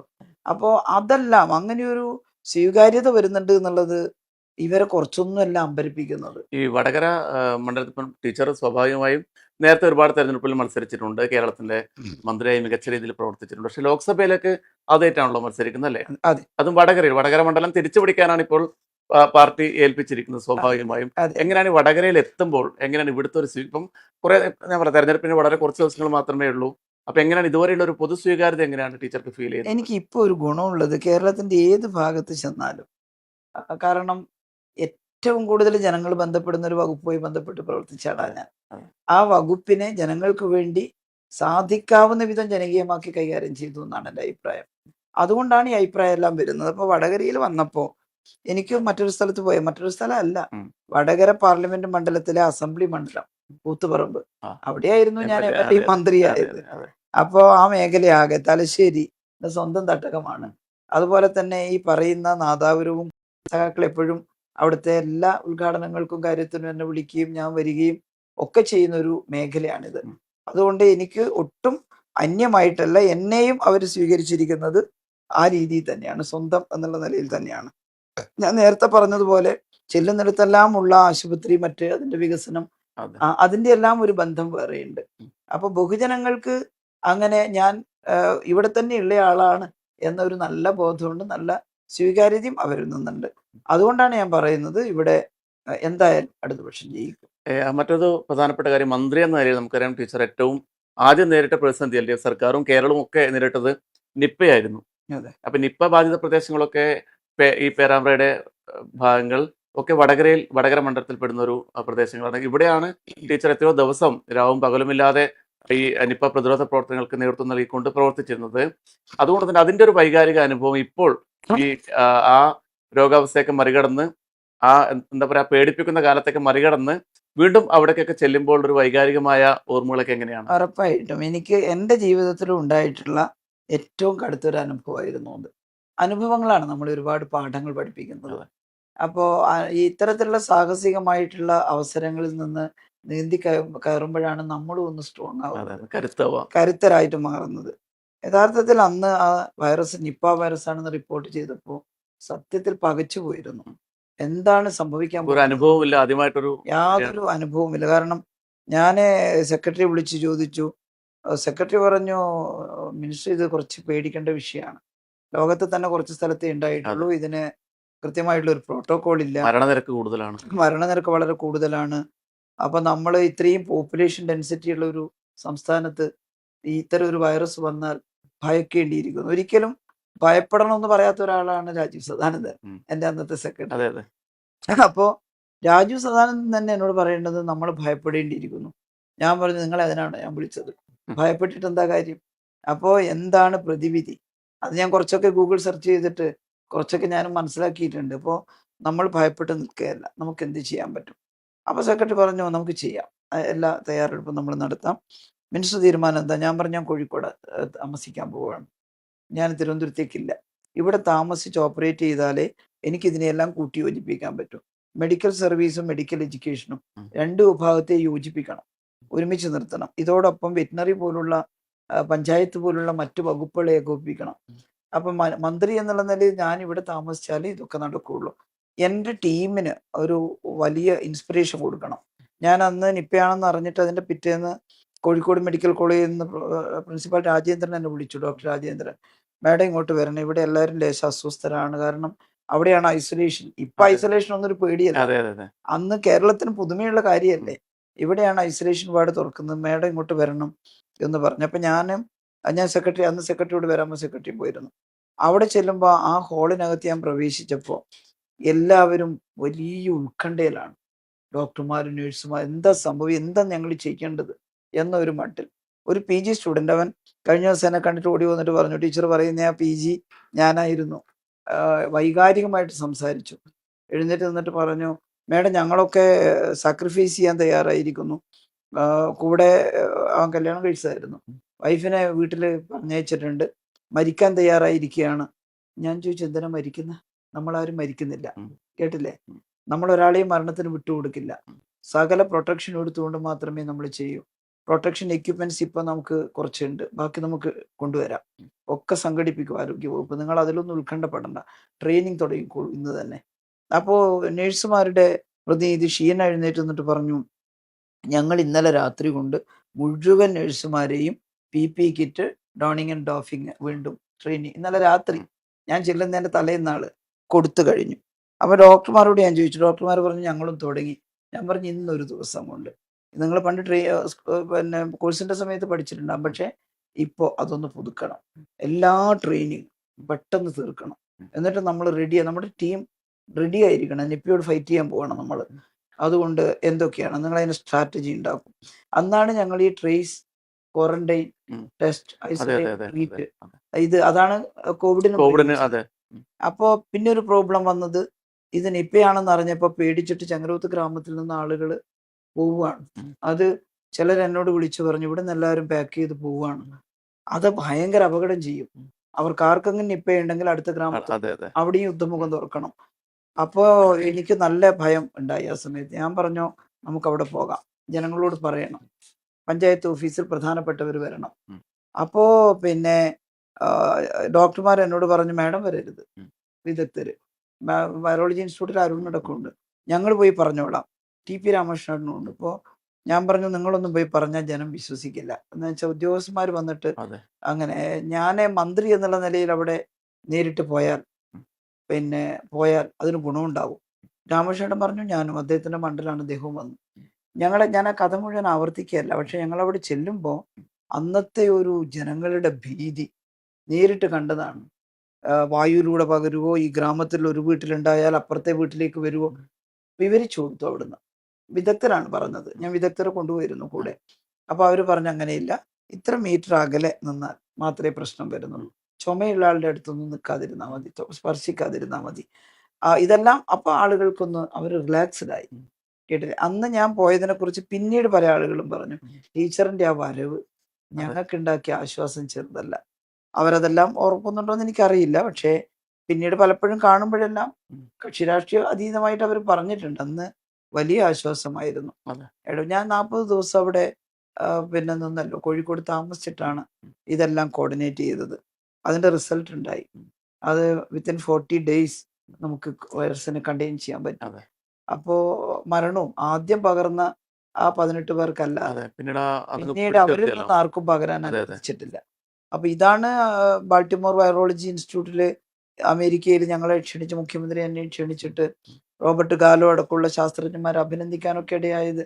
അവർ പറഞ്ഞു, ദിസ് ഈസ് ഫാന്റാസ്റ്റിക്. കാരണം ഇത്ര പോപ്പുലേഷൻ ഡെൻസിറ്റി ഉള്ള ഒരു സ്ഥലത്ത് ഇങ്ങനെ സാധിക്കുന്നത് അത്ഭുതമാണ്. അപ്പൊ നമ്മൾ സത്യസന്ധമായി ചെയ്ത പ്രവർത്തനത്തിന്റെ ഫലം. അതുകൊണ്ട് തന്നെ ഈ ചെങ്ങരോത്തൊക്കെ പോകുമ്പോൾ ഒരു വൈകാരിക ബന്ധം അതാ ചോദിച്ചത് അവിടെയുണ്ട്. അവിടെ ആ അവിടെയുണ്ട്. ഗ്രാമങ്ങളിലൊക്കെ അല്ലേ കോഴിക്കോട് ജില്ലയിലാകെ ഇത് കൂടുതലായിട്ടുണ്ട്. ചെങ്ങരോത്തുണ്ട്, പരിസര പ്രദേശ പേരാമ്പ്ര എല്ലാം ചെല്ലുന്നിടത്തുനിന്നൊക്കെ അവർ പറയാറുണ്ട്, ഞങ്ങൾ മറക്കില്ല ആ ദിവസങ്ങൾ എന്ന്. ടീച്ചർ ഇതൊക്കെ പറയുമ്പോഴും നമ്മൾ ഈ തെരഞ്ഞെടുപ്പിൽ കണ്ട ഏറ്റവും മോശമായ ഒരു പ്രവണത വടകരയിലാണ്. കാരണം സ്ഥാനാർത്ഥി എന്ന നിലയിൽ ടീച്ചറെ വളരെ മോശമായ രീതിയിൽ ടാർഗറ്റ് ചെയ്തുകൊണ്ട് സോഷ്യൽ മീഡിയയിൽ കമന്റുകൾ വരുന്നു, സോഷ്യൽ മീഡിയയിൽ അറ്റാക്ക് വരുന്നു. അത് നമുക്കൊരു പൊതുസമൂഹത്തിന് മുന്നിൽ പറയാൻ പോലും പറ്റാത്ത അത്രയും മോശം വാചകങ്ങൾക്ക് ഉപയോഗിക്കുന്നു. ടീച്ചർ ഇത്രയും കാര്യങ്ങൾ നാടിനു വേണ്ടി ചെയ്ത ആളാണ്. അതിൽ, വനിതാ നേതാവാണ്, സംസ്ഥാനത്തെ ഏറ്റവും പ്രധാനപ്പെട്ട വനിതാ നേതാവാണ്. അങ്ങേക്ക് ഇതാണ് ഗതിയെങ്കിൽ ഇവിടുത്തെ മറ്റുള്ള സ്ത്രീകളുടെയൊക്കെ സിറ്റുവേഷൻ, പൊതുരംഗത്തേക്ക് വരുന്ന മറ്റ് സ്ത്രീകളുടെയൊക്കെ ഒരു സിറ്റുവേഷൻ എങ്ങനെയായിരിക്കും? അവിടെ അവർ നേരിടുന്ന അനുഭവം ഇതിലും തീവ്രമായിരിക്കില്ലേ? എല്ലായിടത്തും നടക്കുന്ന തെരഞ്ഞെടുപ്പ് പോലെ തന്നെയാണ് വടകരയിൽ നടക്കുന്നത്. ഇവരെ ഭയപ്പെടുത്തുന്നത് എന്താണെന്ന് എനിക്ക് മനസ്സിലാവുന്നില്ല. അവർ നല്ല ഭയത്തിലാണ്. തോൽവി ഭയക്കുന്നു എന്നുള്ളതാണ് എനിക്ക് തോന്നുന്നത്. അതുകൊണ്ട് എങ്ങനെ എന്നെ ടാർണിഷ് ചെയ്യാൻ പറ്റും, അതാണ് ഇപ്പോഴത്തെ പരിശ്രമം. കുറേ പൊളിറ്റിക്കലായിട്ട് അവർക്കൊന്നും പറയാനില്ല. അതെ ചില പ്രാദേശിക വിഷയങ്ങളൊക്കെ വലിയ പർവ്വതീകരിച്ച് കുത്തിപ്പൊക്കി കൊണ്ടുവരാൻ ശ്രമിച്ചു. പക്ഷേ ജനം അതൊന്നുമല്ല. ജനം ഈ രാജ്യത്തിന്റെ സമാധാനവും പ്രശ്നങ്ങളും ഒക്കെയാണ് ചർച്ച ചെയ്യുന്നത്. അത് മനസ്സിലായപ്പോൾ പിന്നെ വ്യക്തിപരമായിട്ട് എന്നെ എങ്ങനെയാണ് പിന്നെ ഒന്ന് വ്യക്തിഹത്യ നടത്തുക എന്ന പുറപ്പാടിലായി. കുറേ വൃത്തികേടുകളൊക്കെ ഇങ്ങനെ വന്നു. ഞാനതെല്ലാം നെഗ്ലക്റ്റ് ചെയ്തു. ഉം. സാധാരണഗതിയിൽ ഞാനതൊന്നും അങ്ങനെ ഒന്നും നോക്കും അതിന് പ്രതികരിക്കുകയൊന്നും ചെയ്യുന്ന ആളല്ല. അതൊക്കെ വളരെ മോശമായിട്ടുള്ള ചില സമൂഹത്തിലെ ആളുകൾ ചെയ്യുന്ന അതെ അതെ ബിസിനസ്സാണ്. അതെ അതൊന്നും നല്ല മനസ്സുള്ളവരും അന്തസ്സുള്ളവരും സ്വീകരിക്കില്ല, അതെ അതെനിക്കറിയാം. അതുകൊണ്ട് നമ്മുടെ കുട്ടികളൊക്കെ പറഞ്ഞു, ടീച്ചറെ മോശമായിട്ട് ഇങ്ങനെ കമന്റ്സ് ഒക്കെ വരുന്നു. ഞാൻ പറഞ്ഞ കമന്റ് ഇരുന്നവരുടെ മനസ്സിന്റെ ഭാവമാണത്. ഉം. അതൊന്നും അന്തസ്സുള്ള മനുഷ്യന്മാർ എടുക്കില്ല. പക്ഷേ എന്നെ ഇത് വെളിച്ചത്ത് പറയാൻ പ്രേരിപ്പിച്ചത് വളരെ സീരിയസ് ആയിട്ടുള്ള പൊളിറ്റിക്കലായിട്ട് എൻ്റെ അഭിപ്രായത്തെ ഗണ്ണിച്ചുകൊണ്ട്, ഉം. അല്ലെങ്കിൽ അതിനെ തിരിച്ച് പറയുകയാണ്, അതിനെ തെറ്റിദ്ധരിപ്പിച്ചുകൊണ്ട് ചില കാര്യങ്ങൾ വന്നു. പിന്നെ അസഹനീയമായിട്ടുള്ള ചില കാര്യങ്ങൾ വന്നു. ഉം. അതാണ് നിങ്ങളൊരു ഒരു പോസ്റ്റർ, ഒരു പോർണോ ആയിട്ടുള്ള ഒരു വൃത്തികെട്ട അതെ ഒരു അതെ ചിത്രമാണ്. മോർഫ് അതിൽ ചെയ്ത് എൻ്റെ മുഖം മോർഫ് ഉം. ചെയ്തിട്ട് ഉം. വ്യാജ പോസ്റ്റർ ഉണ്ടാക്കിയിട്ട് പ്രചരിപ്പിച്ചു. അതിന്റെ ആരാണ് ആ ഫേസ്ബുക്ക് പോസ്റ്റ് ഇട്ടത്, എന്താ അതിന്റെ പേരൊക്കെ പറഞ്ഞിട്ടുണ്ട്, ഒരു അതെ ഐഡിയുടെ പേരൊക്കെ ഞാൻ പറഞ്ഞിട്ടുണ്ട്. അത് വെച്ചിട്ട് പോസ്റ്റ് ഇട്ടു. ആ ഐഡിയിലുള്ളത് പരിശോധിക്കുമ്പോൾ UDF-ന് വേണ്ടി തെരഞ്ഞെടുപ്പ് പ്രൊപ്പഗാൻഡ നടത്തുന്ന അതെ പേജാണ്. അതെ അവര് അതാണ്. അപ്പോൾ അത് അന്വേഷിച്ച് ചെന്നപ്പോൾ അവരിൽ ചിലരെ പിടികൂടിയിട്ടുണ്ട്. അവർക്ക് UDF-ന്റെ കോൺഗ്രസിലെ പ്രധാനപ്പെട്ട നേതാക്കളുടെ കൂടെയൊക്കെ ആ നല്ല ബന്ധമുള്ള ആൾക്കാരാണ് ഇപ്പം പിടികൂടിയിരിക്കുന്നത്. പിടികൂടപ്പെട്ടവര് അവര് അത് ഇത്രയും മോശമായി. ഞാൻ ഒന്നുമില്ലെങ്കിൽ അവരെക്കാളെല്ലാം കുറച്ച് അതെ പ്രായമുള്ള ആളും അത്ര പിന്നെ എക്സ്പീരിയൻസ് ഉണ്ട്. കേരളത്തിന്റെ ഉം. മന്ത്രിയായിരുന്നിട്ടുള്ള ഒരാളാണ്. അതെ ഒരു പാർട്ടിയുടെ അഖിലേന്ത്യാ കമ്മിറ്റി അംഗമാണ്. അതെ ഇങ്ങനെയെല്ലാം ഉണ്ട്. ഞാനാണെങ്കിൽ ഒരിക്കലും അത്തരം ഭാഷയോ അത്തരം പ്രയോഗങ്ങളോ ഒന്നും ഉപയോഗിക്കുന്ന ഒരാളല്ല. അസംബ്ലിയിൽ പോലും അങ്ങനെ ഉണ്ടാകുമ്പോൾ ഉം. ഞാൻ അതിനെല്ലാം ഗണ്ണിച്ചിട്ടുണ്ട്. അപ്പോൾ എന്നിട്ട് പോലും എന്നെ അങ്ങനെ ചിത്രീകരിക്കാൻ അതെങ്ങനെയാണ് മനസ്സ് വന്നത്? വളരെ വൃത്തികെട്ട ഒരു ചിത്രം. ഞാൻ പറഞ്ഞു, വ്യാജ വീഡിയോകൾ ഇറങ്ങുന്നു, പോർണോ ചിത്രങ്ങൾ, ഇങ്ങനെ പോസ്റ്ററുകൾ ഇറങ്ങുന്നു. ഇപ്പോൾ എവിടെ വീഡിയോ എന്നാണ് ചോദ്യം. അങ്ങനെ ചോദിച്ചു. അപ്പൊ ഇന്ന് അതെ എന്നോട് പ്രസ് മീറ്റിംഗിൽ ചോദിച്ചപ്പോൾ ഞാൻ പറഞ്ഞു, ഞാൻ എന്താ പറഞ്ഞത്, വ്യാജ വീഡിയോകൾ, ഉം. അതുപോലെ തന്നെ ഈ വൃത്തികെട്ട പോർണോ പോസ്റ്ററുകൾ ഉം. അത് പിന്നെ പ്രചരിപ്പിച്ചു എന്നല്ല. ഞാൻ അതിലൊന്നും ഒരു തരി മാറിയിട്ടില്ല. ഉം. ഒന്നും ഞാൻ പറഞ്ഞില്ല. ഇവിടെ വീഡിയോ എന്ന് എന്നോട് ചോദിക്കേണ്ട കാര്യമില്ല. ഉം. ഞാൻ ഈ പറഞ്ഞത് പോർണോ ചിത്രം മോർഫ് ചെയ്തത് പോസ്റ്റർ ഉണ്ട്, വ്യാജ വീഡിയോകളും ഉണ്ട്. ഉം. അപ്പൊ പറഞ്ഞു ശൈലജ മലക്കം മറിഞ്ഞു, അപ്പൊ പിന്നെ പോർണോ വീഡിയോ ഇല്ല എന്ന് പറഞ്ഞു. വീഡിയോ നമ്മൾ കൊടുക്കേണ്ട സ്ഥിതിയായി. നമ്മൾ കൊടുക്കേണ്ട അതെ സ്ഥിതിയായി. കൊടുക്കേണ്ടടുത്ത് കൊടുക്കും. അതെ കേട്ടില്ലേ, കയ്യിലുള്ളത്. അങ്ങനെ ഞാനൊരു മലക്കവും പറഞ്ഞിട്ടില്ല. ഞാൻ ആദ്യം പറഞ്ഞ എന്താണ് എൻ്റെ പത്രസമ്മേളനത്തിൽ പറഞ്ഞതെന്ന് വ്യക്തമാണ്. അതിൽ ഉറച്ച അപ്പൊ ലേശം പ്രതികരിക്കുന്നുണ്ട് ആളുകൾ. ഉം. കാരണം എന്നോട് തന്നെ UDF-ന്റെ കുടുംബത്തിലൊക്കെ പെട്ട ചില സ്ത്രീകൾ, സഹോദരിമാർ, ഉം. അവർ പറഞ്ഞിട്ടുണ്ട്, ടീച്ചറെ കുടുംബ പേജുകളിൽ ടീച്ചറെ കുറിച്ച് ഇങ്ങനെയൊക്കെയാണ് ഇടുന്നത്, പിന്നെ അത് ടീച്ചർ കാണുന്നുണ്ടോ? ഞാൻ പറഞ്ഞു, അതെ, അത് UDF-ന്റെ ചില ആളുകൾ അങ്ങനെ ചെയ്യുന്നുണ്ട്. പക്ഷെ നിങ്ങൾക്കൊക്കെ അറിയാലോ ഞാൻ എങ്ങനെയാന്നുള്ളത്. ഉം. അല്ല, ഞങ്ങളൊന്നും അത് വിശ്വസിക്കില്ല. പക്ഷെ ടീച്ചർ ഒന്ന് ശ്രദ്ധിക്കും. പറയുന്നത് ആ. LDF-ലുള്ളവരല്ല. ഉം. എനിക്കും സുഹൃത്തുക്കൾ ആ മേഖലയിലൊക്കെ അതെ അതെ ഉണ്ടല്ലോ. അതെ അതെ അപ്പൊ അവർക്ക് മനസ്സിന് പ്രയാസമായിട്ട് പറഞ്ഞു. എന്നിട്ട് ഇന്ന് വലിയ വായിൽ അട്ടഹാസം കൊടുത്തുകൊണ്ട് പിന്നെ എൻ്റെ എതിർ സ്ഥാനാർത്ഥിയും അതുപോലെ തന്നെ പ്രതിപക്ഷ നേതാവും എല്ലാം പറയുന്നത് ശൈലജ ടീച്ചർ മാറ്റി പറഞ്ഞു. ഞാൻ ഒന്നും മാറ്റി പറഞ്ഞിട്ടില്ല. ഈ പോർണോ പോസ്റ്റർ ഉം. ഹാജരാക്കേണ്ടടുത്ത് ഹാജരാക്കുന്നുണ്ട്. അതിന്റെ സ്ക്രീൻഷോട്ട് സേവ് ചെയ്ത് എൻ്റെ കയ്യിലുണ്ട്. ഉം. കേട്ടില്ലേ, ഉം. അത് എവിടെയൊക്കെയാണ്. അത് പിന്നെ അവർക്ക് കൊടുത്തിട്ട് വീണ്ടും എന്നെ പറ്റി ഇത്ര മോശമായി ചിത്രീകരിച്ച് എനിക്ക് എന്നെ അതെ കാണുമ്പോൾ അറപ്പാവുന്നു. അതെ സഹോദരിമാരെല്ലാം ഓർമ്മിക്കണം ഇത്. വീട്ടിലുള്ളവര് ഇങ്ങനെയൊരു വൃത്തികേട് എന്നെ കുറിച്ച് ചെയ്യാൻ ഞാൻ എന്താ അപരാധ ചെയ്തത്? ഞാൻ ആർക്കാ ദ്രോഹം ചെയ്തത്? ഞാൻ എന്നെ കൊണ്ട് കഴിയുന്ന പിന്നെ സേവനം ഈ സമൂഹത്തിലെ എല്ലാവർക്കും വേണ്ടി ചെയ്യുക എന്നുള്ളതല്ലാതെ ഞാൻ ഇതിന് മാത്രം എന്താ തെറ്റ് ചെയ്തിട്ടുള്ളത്?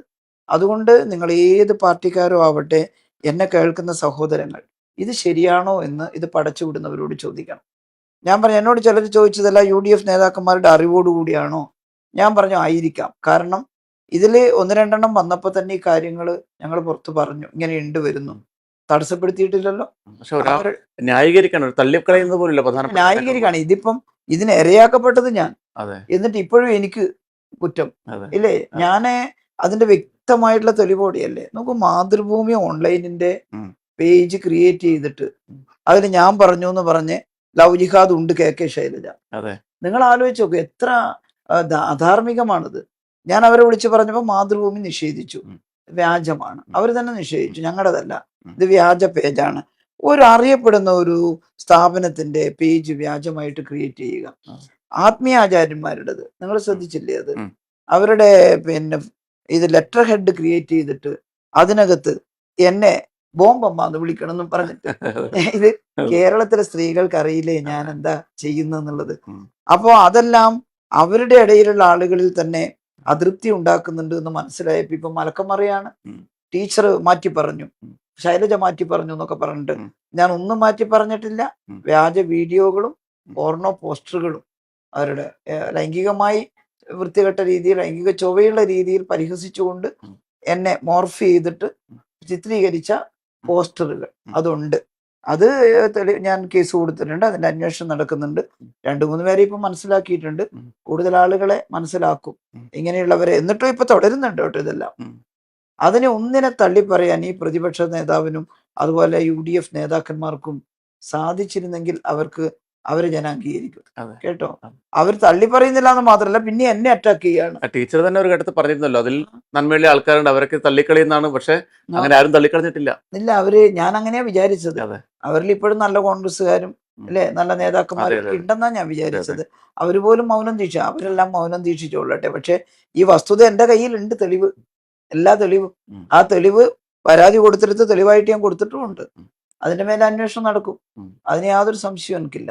ടീച്ചർ, ഈ സംസാരം സോഷ്യൽ മീഡിയയിലൂടെ ഒരുപാട് പേർ ഇപ്പോൾ കാണുന്നുണ്ട്. അപ്പോൾ അതിൽ ഏതാണ്ട് എല്ലാവരും ടീച്ചർക്ക് വലിയ രീതിയിലുള്ള വിജയാശംസകൾ നേരുന്നുണ്ട്. ടീച്ചർ ഒരിക്കലും മനസ്സിൽ നന്മയുള്ള ഒരു മലയാളിക്കും മറക്കാൻ കഴിയില്ല ടീച്ചറെ. ടീച്ചർ മാത്രമേ ജയിക്കൂ എന്ന തരത്തിൽ വളരെ വൈകാരികമായ പ്രതികരണങ്ങളൊക്കെ വരുന്നുണ്ട്. മറ്റൊരു പ്രധാനപ്പെട്ട കാര്യം, ഈ നമ്മൾ പറഞ്ഞ വോട്ടർമാർക്ക് ചോദിക്കാനുള്ളൊരു പങ്ക്തി കൊടുക്കും. നമ്മൾ മാത്രമാണ് ചോദിച്ചുകൊണ്ടിരിക്കുന്നത്. വോട്ടർ അതെ, പക്ഷേ ഈ ഒരു സാഹചര്യത്തിൽ അത് പറയാതെ പോകാൻ പറ്റില്ല. വടകരയിലെ ടൂറിസം മേഖലകളെ ഉയർച്ചയിലേക്ക് എത്തിക്കാൻ ടീച്ചർ എന്തൊക്കെയാണ് ചെയ്യാൻ ഉദ്ദേശിക്കുന്നത് എന്നുള്ളതാണ് ഒരു. അതെ, അതില് ലോക ടൂറിസം മാപ്പിൽ തന്നെ അടയാളപ്പെടുത്താവുന്ന ഒട്ടേറെ സ്ഥലങ്ങൾ വടകര പാർലമെന്റ് മണ്ഡലത്തിലുണ്ട്.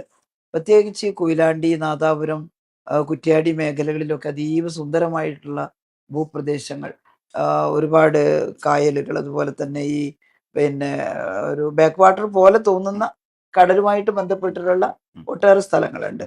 അതുപോലെ നദികൾ, നല്ല വെള്ളം നിൽക്കുന്ന, കുറ്റ്യാടി പുഴയൊക്കെ നല്ല വെള്ളം നിൽക്കുന്ന പുഴകളാണ്. അതിന്റെ എല്ലാം തീരത്ത് ഇപ്പൊ തന്നെ ടൂറിസം പദ്ധതികൾ ആരംഭിച്ചിട്ടുണ്ട്.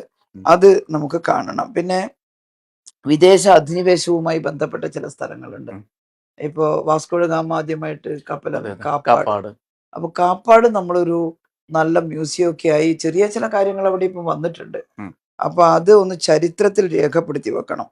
നമുക്ക് നേരെ ഉണ്ടായിട്ടുള്ള അധിനിവേശങ്ങളും അതിന്റെ ഭാഗമായിട്ട് ഈ നാട് അനുഭവിച്ച ദുരന്തങ്ങളും അത് രേഖപ്പെടുത്തണം എപ്പോഴും ആളുകൾ വരുമ്പോൾ. പിന്നെ അതിൽ തന്നെ ഒരു വശവും കൂടിയുള്ളത്, ലോകം തന്നെ ആകർഷിക്കുന്ന കച്ചവട കേന്ദ്രങ്ങളും തുറമുഖങ്ങളും ഒക്കെ ആയിരുന്നു അതൊക്കെ അന്നത്തെ കാലത്ത്. അപ്പോ അതിനെ നമ്മൾ അടുത്ത തലമുറയ്ക്ക് പഠിക്കാനുള്ള, ഇപ്പൊ സെൻട്രൽ ഗവൺമെന്റുമായി ബന്ധപ്പെടുമ്പോൾ ടൂറിസത്തിന് പുതിയ പദ്ധതികളെല്ലാം അത്ര എളുപ്പത്തിൽ കിട്ടുമൊന്നുമില്ല. എന്നാലും ഇവിടുത്തെ MLA-മാരും ഒക്കെ ആയിട്ട് ആലോചിച്ചുകൊണ്ട് പുതിയ പ്രോജക്റ്റുകൾ ഉണ്ടാക്കി ടൂറിസത്തിൽ ഇന്ത്യയുടെ ഭൂപടത്തിനകത്തും ലോക ഭൂപടത്തിനകത്തും വടകര പാർലമെന്റ് മണ്ഡലത്തിലെ ടൂറിസം മേഖലയെ ഉൾപ്പെടുത്താനുള്ള പരിശ്രമം എന്റെ ഭാഗത്തുനിന്നുണ്ടാവും. മറ്റൊരു ചോദ്യം, നമ്മൾ നേരത്തെ സംസാരിച്ച വിഷയം തന്നെയാണ്. CA വിഷയത്തിൽ UDF മൗനം പാലിക്കുന്നത് സംഘപരിവാറിനെ പറഞ്ഞിട്ടാണോ എന്നാണ്, സംഘപരിവാറിന് ഭയന്നിട്ടാണോ എന്നാണ് ഒരു പ്രശ്നം ചോദിക്കുന്നത്. ആവാം. ഇപ്പോ രാഹുൽ ഗാന്ധി അടക്കം ഇടപെട്ടിട്ടായിരിക്കുമല്ലോ. നേതാക്കന്മാരാകെ എല്ലാവരും, കോൺഗ്രസിന്റെ പ്രസിഡന്റുമാരും ഒക്കെ ആയിരിക്കുമല്ലോ ഈ CAA വിഷയം ഇതിനകത്ത് ഉൾക്കൊള്ളിക്കേണ്ടെന്ന് തീരുമാനിച്ചിട്ടുണ്ടാവുക. ഭയമുണ്ട് അവർക്ക് തന്നെയാണ് തോന്നുന്നത്. നമ്മുടെ മുഖ്യമന്ത്രി പറഞ്ഞതുപോലെ മടിയിൽ കനമില്ല എന്ന് പറയാനൊന്നും അവർക്ക് ധൈര്യം അതെ, ധൈര്യം ഉണ്ടാവില്ല. അതുകൊണ്ട് ഒന്ന് പ്രീണിപ്പിക്കുന്നതിനാണോ പിന്നെ അങ്ങനെ ചെയ്തത് എന്നുള്ള സംശയം നാട്ടുകാർക്കുണ്ട്. ഇപ്പോൾ ഖത്തറിൽ നിന്നും ടീച്ചർക്ക് എല്ലാവിധ വിജയാശംസകളും നേരുന്നുണ്ട്. അതുപോലെ തന്നെ ടീച്ചറെ വിജയം ഉറപ്പ്, ഭൂരിപക്ഷം എത്ര എന്ന് അറിയാനുള്ളൂ. അങ്ങനെ ഒരുപാട് മെസ്സേജ്, വളരെ രസകരമായ ഒരു മെസ്സേജ്. കാഞ്ചന മൊയ്തീനുള്ളതാണെങ്കിൽ വടകര ടീച്ചർക്കുള്ളതാണെന്നാണ്. അത്തരത്തിലുള്ള വളരെ രസകരമായ കമന്റുകൾ, വളരെ കൃത്യമായ രാഷ്ട്രീയ ചോദ്യങ്ങളൊക്കെ വരുന്നുണ്ട്. നെഗറ്റീവ് കമന്റും വരുന്നത് നോക്കാം. അതെ അതെ സ്വാഭാവികം. പക്ഷെ നെഗറ്റീവ് അങ്ങനെ ആ. വലിയ നെഗറ്റീവുകൾ അങ്ങനെ കാണുന്നില്ല. ലൈവ് ഇങ്ങനെ വരികയാണല്ലോ. പിന്നെ മറ്റേത് വേണ്ട, ഈ തെറി പറയുന്ന കുറച്ച് ആളുകളുണ്ട്, അതെ അതെ അതെ അത് നമ്മൾ എടുക്കണ്ട. അത് അതെ അതെ അവരുടെ ഒരു സംസ്കാരമാണ്, അതിനൊന്നും അതെ മറുപടി പറയാൻ നമുക്ക് അതെ പറ്റില്ല. അതെ So, നല്ല കമന്റ് എന്തെങ്കിലും നെഗറ്റീവ് അത് വരുന്നുണ്ടെങ്കിൽ നമുക്ക് നമുക്കത് നമ്മുടെ അഭിപ്രായം പറയേണ്ടതും അഭിപ്രായം നമ്മുടെ നമ്മൾ നിലപാട് പറയേണ്ട നിലപാട് കമന്റുകൾ. അതെ അതെ പറയാനുള്ളതുണ്ടെങ്കിൽ അതെ നമുക്കതൊക്കെ അതെ. പറയാം. ഈ അവസാനഘട്ട പര്യടനത്തിന്റെ ഒരു കാര്യങ്ങൾ എങ്ങനെയാണ് ഇനിയിപ്പോ ഇനിയുള്ള ദിവസങ്ങൾ എങ്ങനെയാണ് പര്യടനത്തിന്റെ ഒരു അപ്പൊ സ്വഭാവം? നമ്മള് സാധാരണ LDF ഒരു രീതിയുണ്ട് പര്യടനത്തിന്റെ. അതെ അതെ അത് എല്ലാ പ്രദേശങ്ങളിലും എത്തിപ്പോവുക, ഉം. അതില് ചില സ്ഥാപനങ്ങൾ അതൊക്കെ സന്ദർശിക്കുക. പിന്നെ ഈ പൊതുപര്യടനം അത് അവസാനിച്ചു എങ്ങനെയാണ്? പൊതുപര്യടനം 2 മണ്ഡലത്തിലും കൂടിയുണ്ട്. ഉണ്ട് അതായത് നാളെ തലശ്ശേരി, അത് കഴിഞ്ഞാൽ കൂത്തുപറമ്പ്. കൂത്തും. ഇന്നിപ്പം തലശ്ശേരിക്ക് കൊടുക്കേണ്ടത്, ഇന്ന് മുഖ്യമന്ത്രിയുടെ പരിപാടി ഉള്ളതുകൊണ്ട് അതെ അതെ അത് നാളത്തേക്ക് വെച്ചതാണ്. അപ്പം മറ്റന്നാള് പിന്നെ കൂത്തുപറമ്പ്, ആ. പിന്നെ വടകര, 3 ഉണ്ട്. ഉം. 23 വടകര. ഉം. അതോടുകൂടി പൊതുപര്യടനം ഉം. അവസാനിക്കും. പിന്നെ 24 ഒരു ദിവസമാണ്. ഉം. അന്ന് പിന്നെ പോകാൻ പറ്റിയ കേന്ദ്രങ്ങളിലൊക്കെ ഒന്ന് പോകുക എന്നുള്ളതാണ്. കൊട്ടിക്കലാശം എന്നല്ലേ 24-ന്? 24-ന് കൊട്ടിക്കലാശെല്ലാം നടന്നു കഴിഞ്ഞു എന്നുള്ളതാണ്. കാരണം ഞാൻ ഇതുവരെ ഇങ്ങനെയൊരു ആവേശകരമായിട്ടുള്ള ഒഴുക്ക് കണ്ടിട്ടില്ല. അതെ ഇന്നലെ നാദാപുരം മണ്ഡലത്തിലായിരുന്നു. നിശ്ചയിച്ച പരിപാടിയൊക്കെ ഞങ്ങളുടെ അടുത്ത് കടലാസും ചാർട്ടും ഉണ്ട്. അത് വെച്ചിട്ട് ഓടിപ്പിടിച്ച് പോവാൻ നോക്കുമ്പം ഓരോ കവലയിലും ഉം. 100ഉം 200ഉം ആളുകളായിട്ട് ഇങ്ങനെ വന്ന്, സ്ത്രീകളും കുട്ടികളും ചെറുപ്പക്കാരും എല്ലാം കൂടി വന്ന് തമ്പടിച്ച് നിൽക്കുകയാണ്. പിന്നെ ടീച്ചറെ ഇവിടെ ഇറങ്ങിയിട്ടേ പോവാൻ പറ്റൂ. അതെ അതെ ചില മണ്ഡലം സെക്രട്ടറിമാർ നമ്മളെ കാണുമ്പോൾ നമ്മുടെ അതെ സുഹൃത്തുക്കളൊക്കെ അതെ അവർ വലിയ അതെ സങ്കടം പറയും. അത് അതെ. എങ്ങനെ മുന്നോട്ട് പോവില്ല, എങ്ങനെ ഇടവഴിയിലൂടെ ഊടുവഴിയിലൂടെ അതെ അതെ പോയെന്നൊക്കെ പറയും. ഞാൻ പറഞ്ഞ 10 മണിക്ക് മൈക്ക് ഓഫ് ആക്കുന്നതിന് മുമ്പ് അവസാന അതെ അതെ കേന്ദ്രത്തിൽ എത്തണം. അതെ. അങ്ങനെ എത്താൻ ഞങ്ങൾ ആ, മത്സരിക്കുമായിരുന്നു. ആ, കാരണം മൈക്ക് ഓഫ് ആക്കി പിന്നെ അവരോട് സംസാരിക്കാൻ ആ, പറ്റില്ലല്ലോ. ആ. പിന്നെ അതുകൊണ്ട് അങ്ങനെ ഓടിപ്പോകുന്നതിനിടയിൽ പക്ഷെ ഇത്രയും ആള് നിൽക്കുമ്പോൾ അവിടെ ഇറങ്ങാണ്ട് ഞാൻ അങ്ങനെ ഇറങ്ങി അവരോടെല്ലാം ഒന്ന് പിന്നെ ആശയം പങ്കിട്ടങ്ങ് എത്തുമ്പോഴേക്കും അവസാനത്തെ 3 പരിപാടി കുറെ ലേറ്റ് ആയി പോയി ഇന്നലെ. പക്ഷേ എത്ര വൈകിയിട്ടും നിറയെ ആൾക്കൂട്ടം. ഉം. ഞങ്ങളാണെങ്കിൽ ഓരോ സ്ഥലത്തും പരിപാടിയാണ്. ഈ ഒരു ബൂത്തിലുള്ളവർ അടുത്ത ലോക്കലിലെ റാലിക്കോ പൊതുയോഗത്തിന് ഇവിടുന്ന് അങ്ങോട്ട് വരുന്നില്ല, ഉം. ഇവിടെ തന്നെ നിൽക്കുകയാണ്. ഉം. ആ 200-300 ആളുകൾ അവിടെ നിൽക്കുകയാണ്. അതെ എന്നിട്ടും 100 കണക്കിന് ആളുകളാണ് ഇപ്പൊ ലോക്കൽ ഞങ്ങള് റാലി കോഴിക്കോട് നിന്ന് വരുമ്പോ കൊയിലാണ്ടിയിൽ ഒരു റോഡ് ഷോ കണ്ടിരുന്നു. അവർക്ക് നേരത്തെ തീരുമാനിച്ചൊന്നുമല്ല, പെട്ടെന്ന് തീരുമാനിച്ചാണെന്ന് പെട്ടെന്ന് തോന്നുന്നു. തീരുമാനിച്ചതാണ് 10,000 ആ റോഡിൽ ഇങ്ങനെ നിറഞ്ഞ് റോഡിലൂടെ. ഞാനും അതിന്റെ ഉണ്ടായിരുന്നു. മുന്നേ ആ പോണെന്ന് CM ആഗ്രഹിച്ചതായിരുന്നു. ഉണ്ടായിരുന്നല്ലോ അവിടെ അല്ലേ? പ്രശസ്ത ഫോട്ടോഗ്രാഫർ മറ്റേ ക്യാമറാമാനൊക്കെ വന്നിട്ടുണ്ട്, ഫിലിം പിന്നെ അളകപ്പൻ. ആണല്ലേ? ആ ആ ഇന്നത് ഷൂട്ട് ചെയ്യാൻ ആ വന്നിട്ടുണ്ട് അവര് വേദിയിൽ. ഞാനവിടെ നിൽക്കാൻ തീരുമാനിച്ചു. അപ്പോഴേക്കും ഇവിടെ മുഖ്യമന്ത്രിയുടെ പ്രോഗ്രാം പാനൂരും ഉം, ഉണ്ടല്ലോ. ഉം, അപ്പൊ പാനൂരിൽ നിന്ന് എല്ലാവരും പറഞ്ഞു മുഖ്യമന്ത്രിയുടെ പരിപാടിക്ക് ഇവിടെ എത്തണം, ഉം. സ്ഥാനാർത്ഥി ഇവിടെ എത്തണം. ആ, 2 സ്ഥലത്ത് രാവിലെയും ആ, ഉച്ചയ്ക്കും പോയിരുന്നു. അപ്പൊ ഞാൻ ഇങ്ങോട്ട് വന്നതുകൊണ്ട് അവർ കുറച്ച് വൈകി തുടങ്ങാൻ. ഉം. കാരണം അവിടെ പരിപാടി തുടങ്ങാനും കുറച്ച് വൈകി അതെ പോയിരുന്നു. അതുകൊണ്ട് അവിടെ നിൽക്കാൻ പറ്റിയില്ല. പക്ഷെ വളരെ ആകർഷകമായിട്ട് അവർ ഉം, നടത്തിയിട്ടുണ്ടാവും എന്നുള്ളത് ഉം, എനിക്കറിയാം. ഉം. ഞാൻ കണ്ടിരുന്നു വളരെ കണ്ടിരുന്നു. ടീച്ചർ മറ്റൊരു കാര്യം എന്ന് വെച്ചാല് ആ, ഇപ്പൊ ഈ നേരത്തെ പോലെ സോഷ്യൽ മീഡിയ അറ്റാക്കുകൾ പലതരത്തിലുള്ള സ്വഭാവങ്ങളാണ്. ഈ വടകരയിൽ അറിയാം, നമ്മുടെ തൊഴിലുറപ്പ് തൊഴിലാളികളൊക്കെ അപമാനിച്ചുകൊണ്ടുള്ള ആ, മുദ്രാവാക്യം ആ, വിളിച്ചിരുന്നു. മറ്റോ ചില ടീച്ചറെ ടീച്ചർ തുന്നൽ ടീച്ചർ, അപ്പൊ തുന്നൽ ടീച്ചറത്തെ മോശമുള്ള ടീച്ചറൊന്നും അല്ലല്ലോ. അതെ അപ്പൊ അങ്ങനെ കുറെ ശരിക്കും അത് നമ്മൾ ആൾക്കാർക്ക് ഒന്ന് വിശദീകരിക്കും. ടീച്ചറുടെ സബ്ജക്ട് ഏതായിരുന്നു, അതെ അതെ സ്കൂൾ ഏതായിരുന്നു, അതൊക്കെ ഒന്ന് കേൾക്കാൻ ആൾക്കാർക്ക് ഈ പ്രത്യേക സാഹചര്യത്തിൽ അതെ താല്പര്യം അതെ ഉണ്ടാവും. ഞാൻ കെമിസ്ട്രി മെയിനാണ് ഡിഗ്രിക്ക്. ഉം, അത് കഴിഞ്ഞ് ഞാൻ PG ചെയ്യാൻ പോണോ അല്ല എന്തെങ്കിലും ട്രെയിനിങ് നടത്തി ഒരു ജോലി സമ്പാദിക്കണോ എന്നുള്ളൊരു ഉം, ചർച്ചയാണ് നടന്നത്. അപ്പോൾ പ്രിഫർ ചെയ്തത് ഒരു ജോലി സമ്പാദിക്കുക. ഒന്നുകിൽ ഞാൻ ലോ ആണിരുന്നു എൻ്റെ ഇഷ്ടപ്പെട്ട ഒരു വിഷയം, അല്ലെങ്കിൽ അധ്യാപനം. ആ, അതാണ് LLBക്ക് ചേരണം എന്ന് ആഗ്രഹിച്ചു. പക്ഷേ അന്ന് 79-ലാണ് ഞാൻ ഉം, പിന്നെ കോളേജിൽ നിന്ന് ഡിഗ്രി എടുക്കുന്നത്. അപ്പോൾ അത് കഴിഞ്ഞ് പിന്നെ ലോ കോളേജൊക്കെ വളരെ അകലെയൊക്കെ ഉള്ളൂ. ഉം. അന്നത്രയല്ലേ ദൂരെ യാത്ര അതെ ചെയ്യാനുള്ള അതെ സൗകര്യമൊക്കെ അതെ ഉള്ളൂ. വീട്ടിലാണെങ്കിൽ ഞാൻ ഒറ്റ ഒരാളായത് കൊണ്ട് ദൂരെ താമസിച്ച് പഠിക്കാനൊന്നും അതെ അവർക്ക് അത്ര താല്പര്യമില്ല. അപ്പൊ പിന്നെ ഞാൻ വീട്ടിൽ നിന്ന് എളുപ്പത്തിൽ പോയി വരാവുന്ന BEd ട്രെയിനിങ് കോളേജിൽ ആ ചേർന്നു. അങ്ങനെ BSc കഴിഞ്ഞിട്ട് BEd എടുത്തു. ഉം, BEd കഴിഞ്ഞ ഉടനെ എനിക്ക് സ്കൂളിൽ ജോലി കിട്ടി. ഉം, അധ്യാപനം എനിക്ക് ഭയങ്കര ഇഷ്ടമാണ്, ഉം, അന്നും അതെ ഇന്നും അതെ. അപ്പോൾ ഞാൻ കെമിസ്ട്രി മെയിനാണ്, ഫിസിക്സും മാത്സും സബ്സിഡിയറി സബ്ജക്റ്റാണ്. ഉം, സ്കൂളിൽ ചെന്നപ്പോൾ ഫിസിക്സ് എടുക്കാൻ ആർക്കും അത്ര ഇഷ്ടമില്ല. ആ, ഇതാണ്. എനിക്കാണെങ്കിൽ ഏറ്റവും ഇഷ്ടപ്പെട്ട വിഷയമാണ് ഊർജ്ജതന്ത്രം. ഊർജ്ജതന്ത്രം ടെക്സ്റ്റിലുള്ളത് മാത്രമല്ല, ആനുകാലികങ്ങളായിട്ടുള്ള എല്ലാ കണ്ടുപിടുത്തങ്ങളും ഉം, ലോകത്ത് നടന്നുകൊണ്ടിരിക്കുന്ന മാറ്റങ്ങൾ, പ്രത്യേകിച്ച് ഞാനൊരു മാർക്സിസ്റ്റുകാരി ആയതുകൊണ്ട് ഉം, ഉം. മാർക്സും എംഗൽസും സദാ ഈ സയൻസ് ആണല്ലോ അതെ പൂർണ്ണമായിട്ട് അതെ അതെ അതെ അതെ ഉപയോഗപ്പെടുത്തിയിരുന്നത്. അത് എനിക്കും കൗതുകമുള്ള വിഷയം. മാർക്സിയൻ ദർശനം പഠിക്കുമ്പോൾ നമുക്ക് സയൻസിനോടുള്ള ആഭിമുഖ്യം അതെ കൂടും. അപ്പോൾ സ്വാഭാവികമായിട്ടും എനിക്ക് ഭയങ്കര ആഭിമുഖ്യമായിരുന്നു. അതുകൊണ്ട് ഞാൻ എടുത്തോളാം എന്ന് ഞാൻ അങ്ങോട്ട് പറഞ്ഞു. ഞങ്ങൾ 2-3 അധ്യാപകരെ ഫിസിക്സിനോട് താല്പര്യമുള്ളവരവിടെ ഉണ്ടായിരുന്നുള്ളൂ. അപ്പോൾ അത് ഏതാ സ്കൂൾ ഏതായിരുന്നു പറഞ്ഞത്? ശിവപുരം ഹൈസ്കൂൾ. ശിവപുരം ഹൈസ്കൂൾ. അന്ന് ഹൈസ്കൂളാണ്, ഇപ്പോൾ ഹയർ സെക്കൻഡറി ആയി. അപ്പോൾ ഞാൻ എൻജോയ് ചെയ്തിട്ടാണ് ഫിസിക്സ് ക്ലാസ്സിൽ പങ്കെടുക്കുക. ഞാൻ കെമിസ്ട്രിയും പഠിപ്പിച്ചിട്ടുണ്ട്. കെമിസ്ട്രി എനിക്ക് ഓർഗാനിക് കെമിസ്ട്രി ഒക്കെ വളരെ ഇഷ്ടമുള്ള കാര്യമായിരുന്നു. ഞാൻ ഈ സയൻസ് സബ്ജക്റ്റ് എടുക്കുന്ന ഇംഗ്ലീഷ് പഠിപ്പിച്ചിരുന്നു. ആദ്യം ലാംഗ്വേജ് ടീച്ചർ തന്നെ വേണമെന്ന് നിർബന്ധമില്ലാത്ത ഘട്ടമായിരുന്നു ഞങ്ങൾ ചേരുമ്പോൾ. അപ്പോൾ ഇംഗ്ലീഷ് എനിക്ക് പോയട്രി ഒക്കെ പഠിപ്പിക്കാൻ ഭയങ്കര ഇഷ്ടമാണ്. കാരണം ഞാൻ കോളേജിലുള്ള സമയത്ത് ഇംഗ്ലീഷ് അധ്യാപകർ എന്നെ ഭയങ്കര സ്വാധീനിച്ചിട്ടുള്ള വളരെ നല്ല ഭാസ്കര പണിക്കർ, അതുപോലെ തന്നെ പിന്നെ GK പിള്ള തുടങ്ങിയിട്ടുള്ള കുറേ ആളുകൾ ഉണ്ടായിരുന്നു. അതെല്ലാം അതുപോലെ പഠിപ്പിക്കണം എന്ന് എനിക്കും തോന്നിയിരുന്നു അന്ന്. അതുകൊണ്ട് ഇംഗ്ലീഷ് പോയട്രി ക്ലാസ് ഒക്കെ വളരെ ലൈവായിട്ട് കുട്ടികൾ എൻജോയ് ചെയ്ത് എടുക്കുമായിരുന്നു. അപ്പൊ അങ്ങനെ പഠിപ്പിച്ചിട്ടുണ്ട്. പിന്നെ ഈ ലാംഗ്വേജ് ഇത് വന്നപ്പോൾ ഞങ്ങൾ സയൻസ് അധ്യാപകർ സയൻസിലേക്ക് തന്നെ കേന്ദ്രീകരിക്കാൻ തുടങ്ങി എന്നുള്ളതാണ്. അങ്ങനെ ഞാൻ പഠിപ്പിച്ചുകൊണ്ടിരിക്കുകയാണ്. അപ്പോൾ എന്തൊക്കെ പ്രചരണ വരുന്നത്, ആര് പരിഹസിക്കുന്നത് തുന്നൽ ടീച്ചർ എന്ന് പറഞ്ഞിട്ട്. അസംബ്ലിയിൽ ഒരു ദിവസം ഞാൻ ചോദിച്ചു, തുന്നൽ ടീച്ചർ എന്താ ടീച്ചർ അല്ലേ? അതൊരു അധ്യാപനാണ്. തയ്ക്കുക അല്ലെ, ആളുകൾക്കുള്ള വസ്ത്രങ്ങൾ തയ്ക്കുക, അത് മോശം ജോബാ? എല്ലാ ജോലിക്കും അതിന്റെ ഡിഗ്നിറ്റി ഉണ്ട്. തൊഴിലുറപ്പിലെ പെണ്ണുങ്ങൾ, തൊഴിലുറപ്പിന്റെ പെണ്ണുങ്ങളല്ല ഞങ്ങളെ കൺട്രോൾ ചെയ്യാൻ അന്തസ്സുള്ള ഞങ്ങൾ തൊഴിലുറപ്പ് ഒരു മോശം പണിയാ. അപ്പൊ അത് പറഞ്ഞപ്പോ കേരളത്തിലാകെയുള്ള തൊഴിലുറപ്പ് തൊഴിലാളികൾ എന്താ LDFന്റെ ആളുകൾ മാത്രം തൊഴിലുറപ്പ് ജോലിക്ക് പോകുന്ന? UDFന്റെ കുടുംബത്തിലെ എത്ര സ്ത്രീകൾ തൊഴിലുറപ്പ് തൊഴിൽ ചെയ്യുന്നുണ്ട്. അവരാകെ ഭയങ്കര അവർക്ക് ദേഷ്യമായി, ഞങ്ങളെ അവഹേളിച്ചു എന്ന് പറഞ്ഞിട്ട്. എന്നിട്ട് അതിനെ ന്യായീകരിക്കാൻ വേണ്ടി അതിനൊരു പേജ് ഉണ്ടാക്കി എൻ്റെ പേരിൽ കേട്ടോ. ഞാൻ ശക്തമായിട്ട് തൊഴിലുറപ്പ് തൊഴിലാളികൾക്ക് വേണ്ടി സംസാരിച്ചു. അവരെ അധിക്ഷേപിക്കാൻ ആരെയും അനുവദിക്കില്ല, അന്തസ്സായി ജോലി ചെയ്ത് ജീവിക്കുന്നവരാണ്. അപ്പോൾ ഒരു പേജ്, തൊഴിലുറപ്പിലെ തൊഴിലുറപ്പ് തൊഴിലാളികൾക്ക് എന്താ കൊമ്പുണ്ടോ? KK ശൈലജ, നിങ്ങൾ നുണയുടെ ഒരു രീതി, ഇങ്ങനെ നുണ 2-3 തവണ പറഞ്ഞ ആളുകൾ വിശ്വസിക്കും. ഈ നുണ ആവർത്തിച്ച് പറഞ്ഞാൽ നിങ്ങളെ ആളുകൾ മനസ്സിലാക്കില്ലേ? അപ്പൊ അങ്ങനെ അതെല്ലാം ആളുകൾ തള്ളിക്കളഞ്ഞു. അപ്പോൾ തൊഴിലുറപ്പ് തൊഴിലാളികളെ വളരെ മോശമായിട്ടാണ് ചിത്രീകരിച്ചത്. അവരതിൽ ശക്തമായിട്ട് പ്രതിഷേധിച്ചിട്ടുമുണ്ട്. ആ പ്രതിഷേധം നിലനിൽക്കുന്നുണ്ട്. പിന്നെ തുന്നൽ ടീച്ചർ പ്രയോഗമൊന്നും ഇന്ന് നിൽക്കില്ല. ഞാനൊരു സയൻസ് ടീച്ചർ ആയതിൻ്റെ എല്ലാ സൗകര്യവും എനിക്ക് ആരോഗ്യമന്ത്രിയായപ്പോൾ കിട്ടിയിരുന്നു.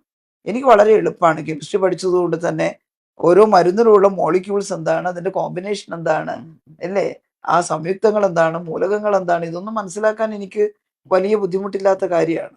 അപ്പോൾ അതെന്നെ ആകർഷിച്ചിട്ടുണ്ട്. ഞാനതൊന്നും പഠിച്ച് പറയണ്ട, കാരണം മരുന്നെല്ലാം പ്രിസ്ക്രൈബ് ചെയ്യുന്ന ഡോക്ടർമാരാണ്. പക്ഷെ ആഫ്റ്റർ എന്താണ് വൈറസ്, എന്താണ് ഫംഗസ്, ഇതൊക്കെ കുട്ടികളെ പഠിപ്പിച്ചിട്ടുള്ളതാണ്. അതുമായിട്ട് ഞാൻ നേരിട്ട് ഏറ്റുമുട്ടേണ്ടി വരുന്നുള്ളത് ഞാൻ മന്ത്രിയായപ്പോഴാണ് മനസ്സിലാക്കിയത്.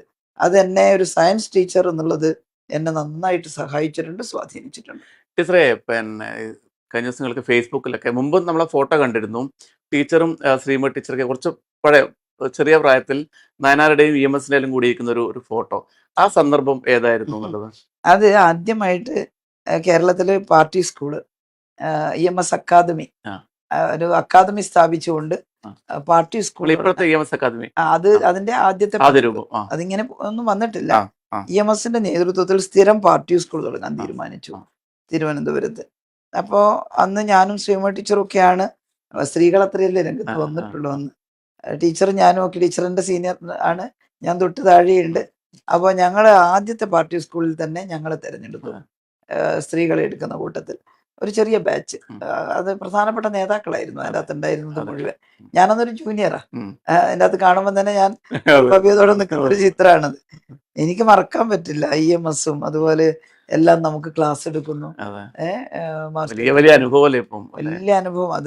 അതെല്ലാം നമ്മുടെ മനസ്സിലുണ്ടാക്കിയിട്ടുള്ള മാറ്റങ്ങളും നമ്മുടെ വളർച്ചയും നമ്മുടെ ആകാശം കൂടുതൽ വിസ്തൃതമാവുകയാണ്. നാട്ടിൻപുറത്തുനിന്ന് ലോകം മുഴുവൻ അറിയപ്പെടുന്ന മന്ത്രിയൊക്കെ എനിക്ക് അതൊക്കെയാണ് എൻ്റെ ബേസ്. ആ ഒരു അടിസ്ഥാന വിദ്യാഭ്യാസം, ലോകത്തെക്കുറിച്ച്, ചരിത്രത്തെക്കുറിച്ച്, സയൻസിനെ കുറിച്ച്, പിന്നെ എന്തിനൊക്കെ. ഇപ്പം ഞാൻ പറഞ്ഞില്ല, എൻ്റെ അമ്മമ്മ വസൂരി രോഗത്തിനെതിരെ പോരാട്ടം നടത്തിയ ഒരാളാണ്. പാർട്ടി ക്ലാസ്സിൽ നിന്ന് കിട്ടിയ അറിവാണ്. അമ്മ വിളയാട്ടം എന്ന് പറഞ്ഞിട്ട് മാറ്റി വെക്കരുത്, പകർച്ചവ്യാധിയാണ്, ഇങ്ങനെ ശുശ്രൂഷിക്കണം, ഇങ്ങനെ. എത്രയാളുടെ ജീവിതം. എൻ്റെ അമ്മമ്മ ഒരു ഡോക്ടറായിട്ടൊന്നുമല്ലല്ലോ. അതുകൊണ്ട് ഈ തുന്നൽ ടീച്ചർ എന്നെല്ലാം വിളിക്കുന്നവർ മനസ്സിലാക്കണോ, ഓരോ അറിവും അമൂല്യമാണ് കേട്ടോ. അതത് മേഖലയിൽ അതിന് വലിയ വിലയുണ്ട്. അത് മനസ്സിലാവാത്തവര് വിജ്ഞാന വിരോധികളാണ് കേട്ടില്ലേ, സംസ്കാരം ഇല്ലാത്തവരാണ്. അതുകൊണ്ടാണ് ഞാൻ പറഞ്ഞത്. അപ്പോൾ അത് പിന്നെ എനിക്ക് വലിയ ഗുണം ചെയ്തിട്ടുണ്ട് എന്നുള്ളതാണ് പറയാനുള്ളത്. അത് ഈ വികസന കാര്യങ്ങൾ പറയുമ്പോൾ നമ്മൾ ഫേസ്ബുക്കിൽ വന്നൊരു കമന്റ് ആയിരുന്നു, ഉം. Koyilandy Vadakara Thalassery railway station road ഏറെ കാലമായി തികഞ്ഞ അവഗണനയാണ് കാട്ടുന്നത്. ടീച്ചർ ഇടപെടൽ ഉണ്ടാകുന്നവർ അവർ ഉണ്ടാകുമ്പോന്നല്ല, ടീച്ചർ ഇടപെടൽ നിർബന്ധമായിട്ട് ഉണ്ടാകണം. അത് ഉറപ്പായിട്ടും അത് ഞങ്ങളൊരു ചെറിയ തോതിൽ ഒരു സംവാദം സംഘടിപ്പിച്ചിരുന്നു. പിന്നെ കൈരളി അത് കൊടുത്തിരുന്നു എന്ന് എനിക്ക് തോന്നുന്നു. ജോൺ ബ്രിട്ടാസ്. അതെ. ആ, അതില് ഈ അഭിപ്രായമൊക്കെ വന്നിട്ടുണ്ട്. അതിൽ വന്നിട്ടുള്ള ഒരു പ്രധാനപ്പെട്ടത് റോഡ് മാത്രമല്ല, ഈ കൊയിലാണ്ടി റെയിൽവേ റെയിൽവേ സ്റ്റേഷന്റെ വികസനം ഉണ്ടായിരുന്നു. എന്തായാലും അതൊരു പദ്ധതിയാക്കി പ്രോജക്റ്റൊക്കെ ഇപ്പൊ തന്നെ ഉണ്ട്. കേന്ദ്ര ഗവൺമെന്റിൽ നന്നായിട്ട് ഇടപെട്ടുകൊണ്ട് അത് നേടിയെടുക്കാൻ ഞാൻ പരിശ്രമിക്കും. ഓക്കെ, അപ്പൊ നമ്മുടെ സംസാരം ഏതാണ്ട് 1 മണിക്കൂറിലധികം നീണ്ടു. രാവിലെ മുതലേ തിരക്കിട്ട ഓട്ടത്തിനിടയിലാണ് ടീച്ചർ. ഇനിയും ഇതിന് ശേഷം കുറച്ച് വീടുകളൊക്കെ സന്ദർശിക്കാനുണ്ട്. അപ്പോൾ വോട്ടർമാരും ടീച്ചറോടൊക്കെ കാര്യങ്ങൾ സംബന്ധിച്ചിട്ടുണ്ട്. അപ്പൊ എല്ലാവിധ ആശംസകളും ടീച്ചറെ. വളരെ നന്ദി. ശരി, വളരെ നന്ദി.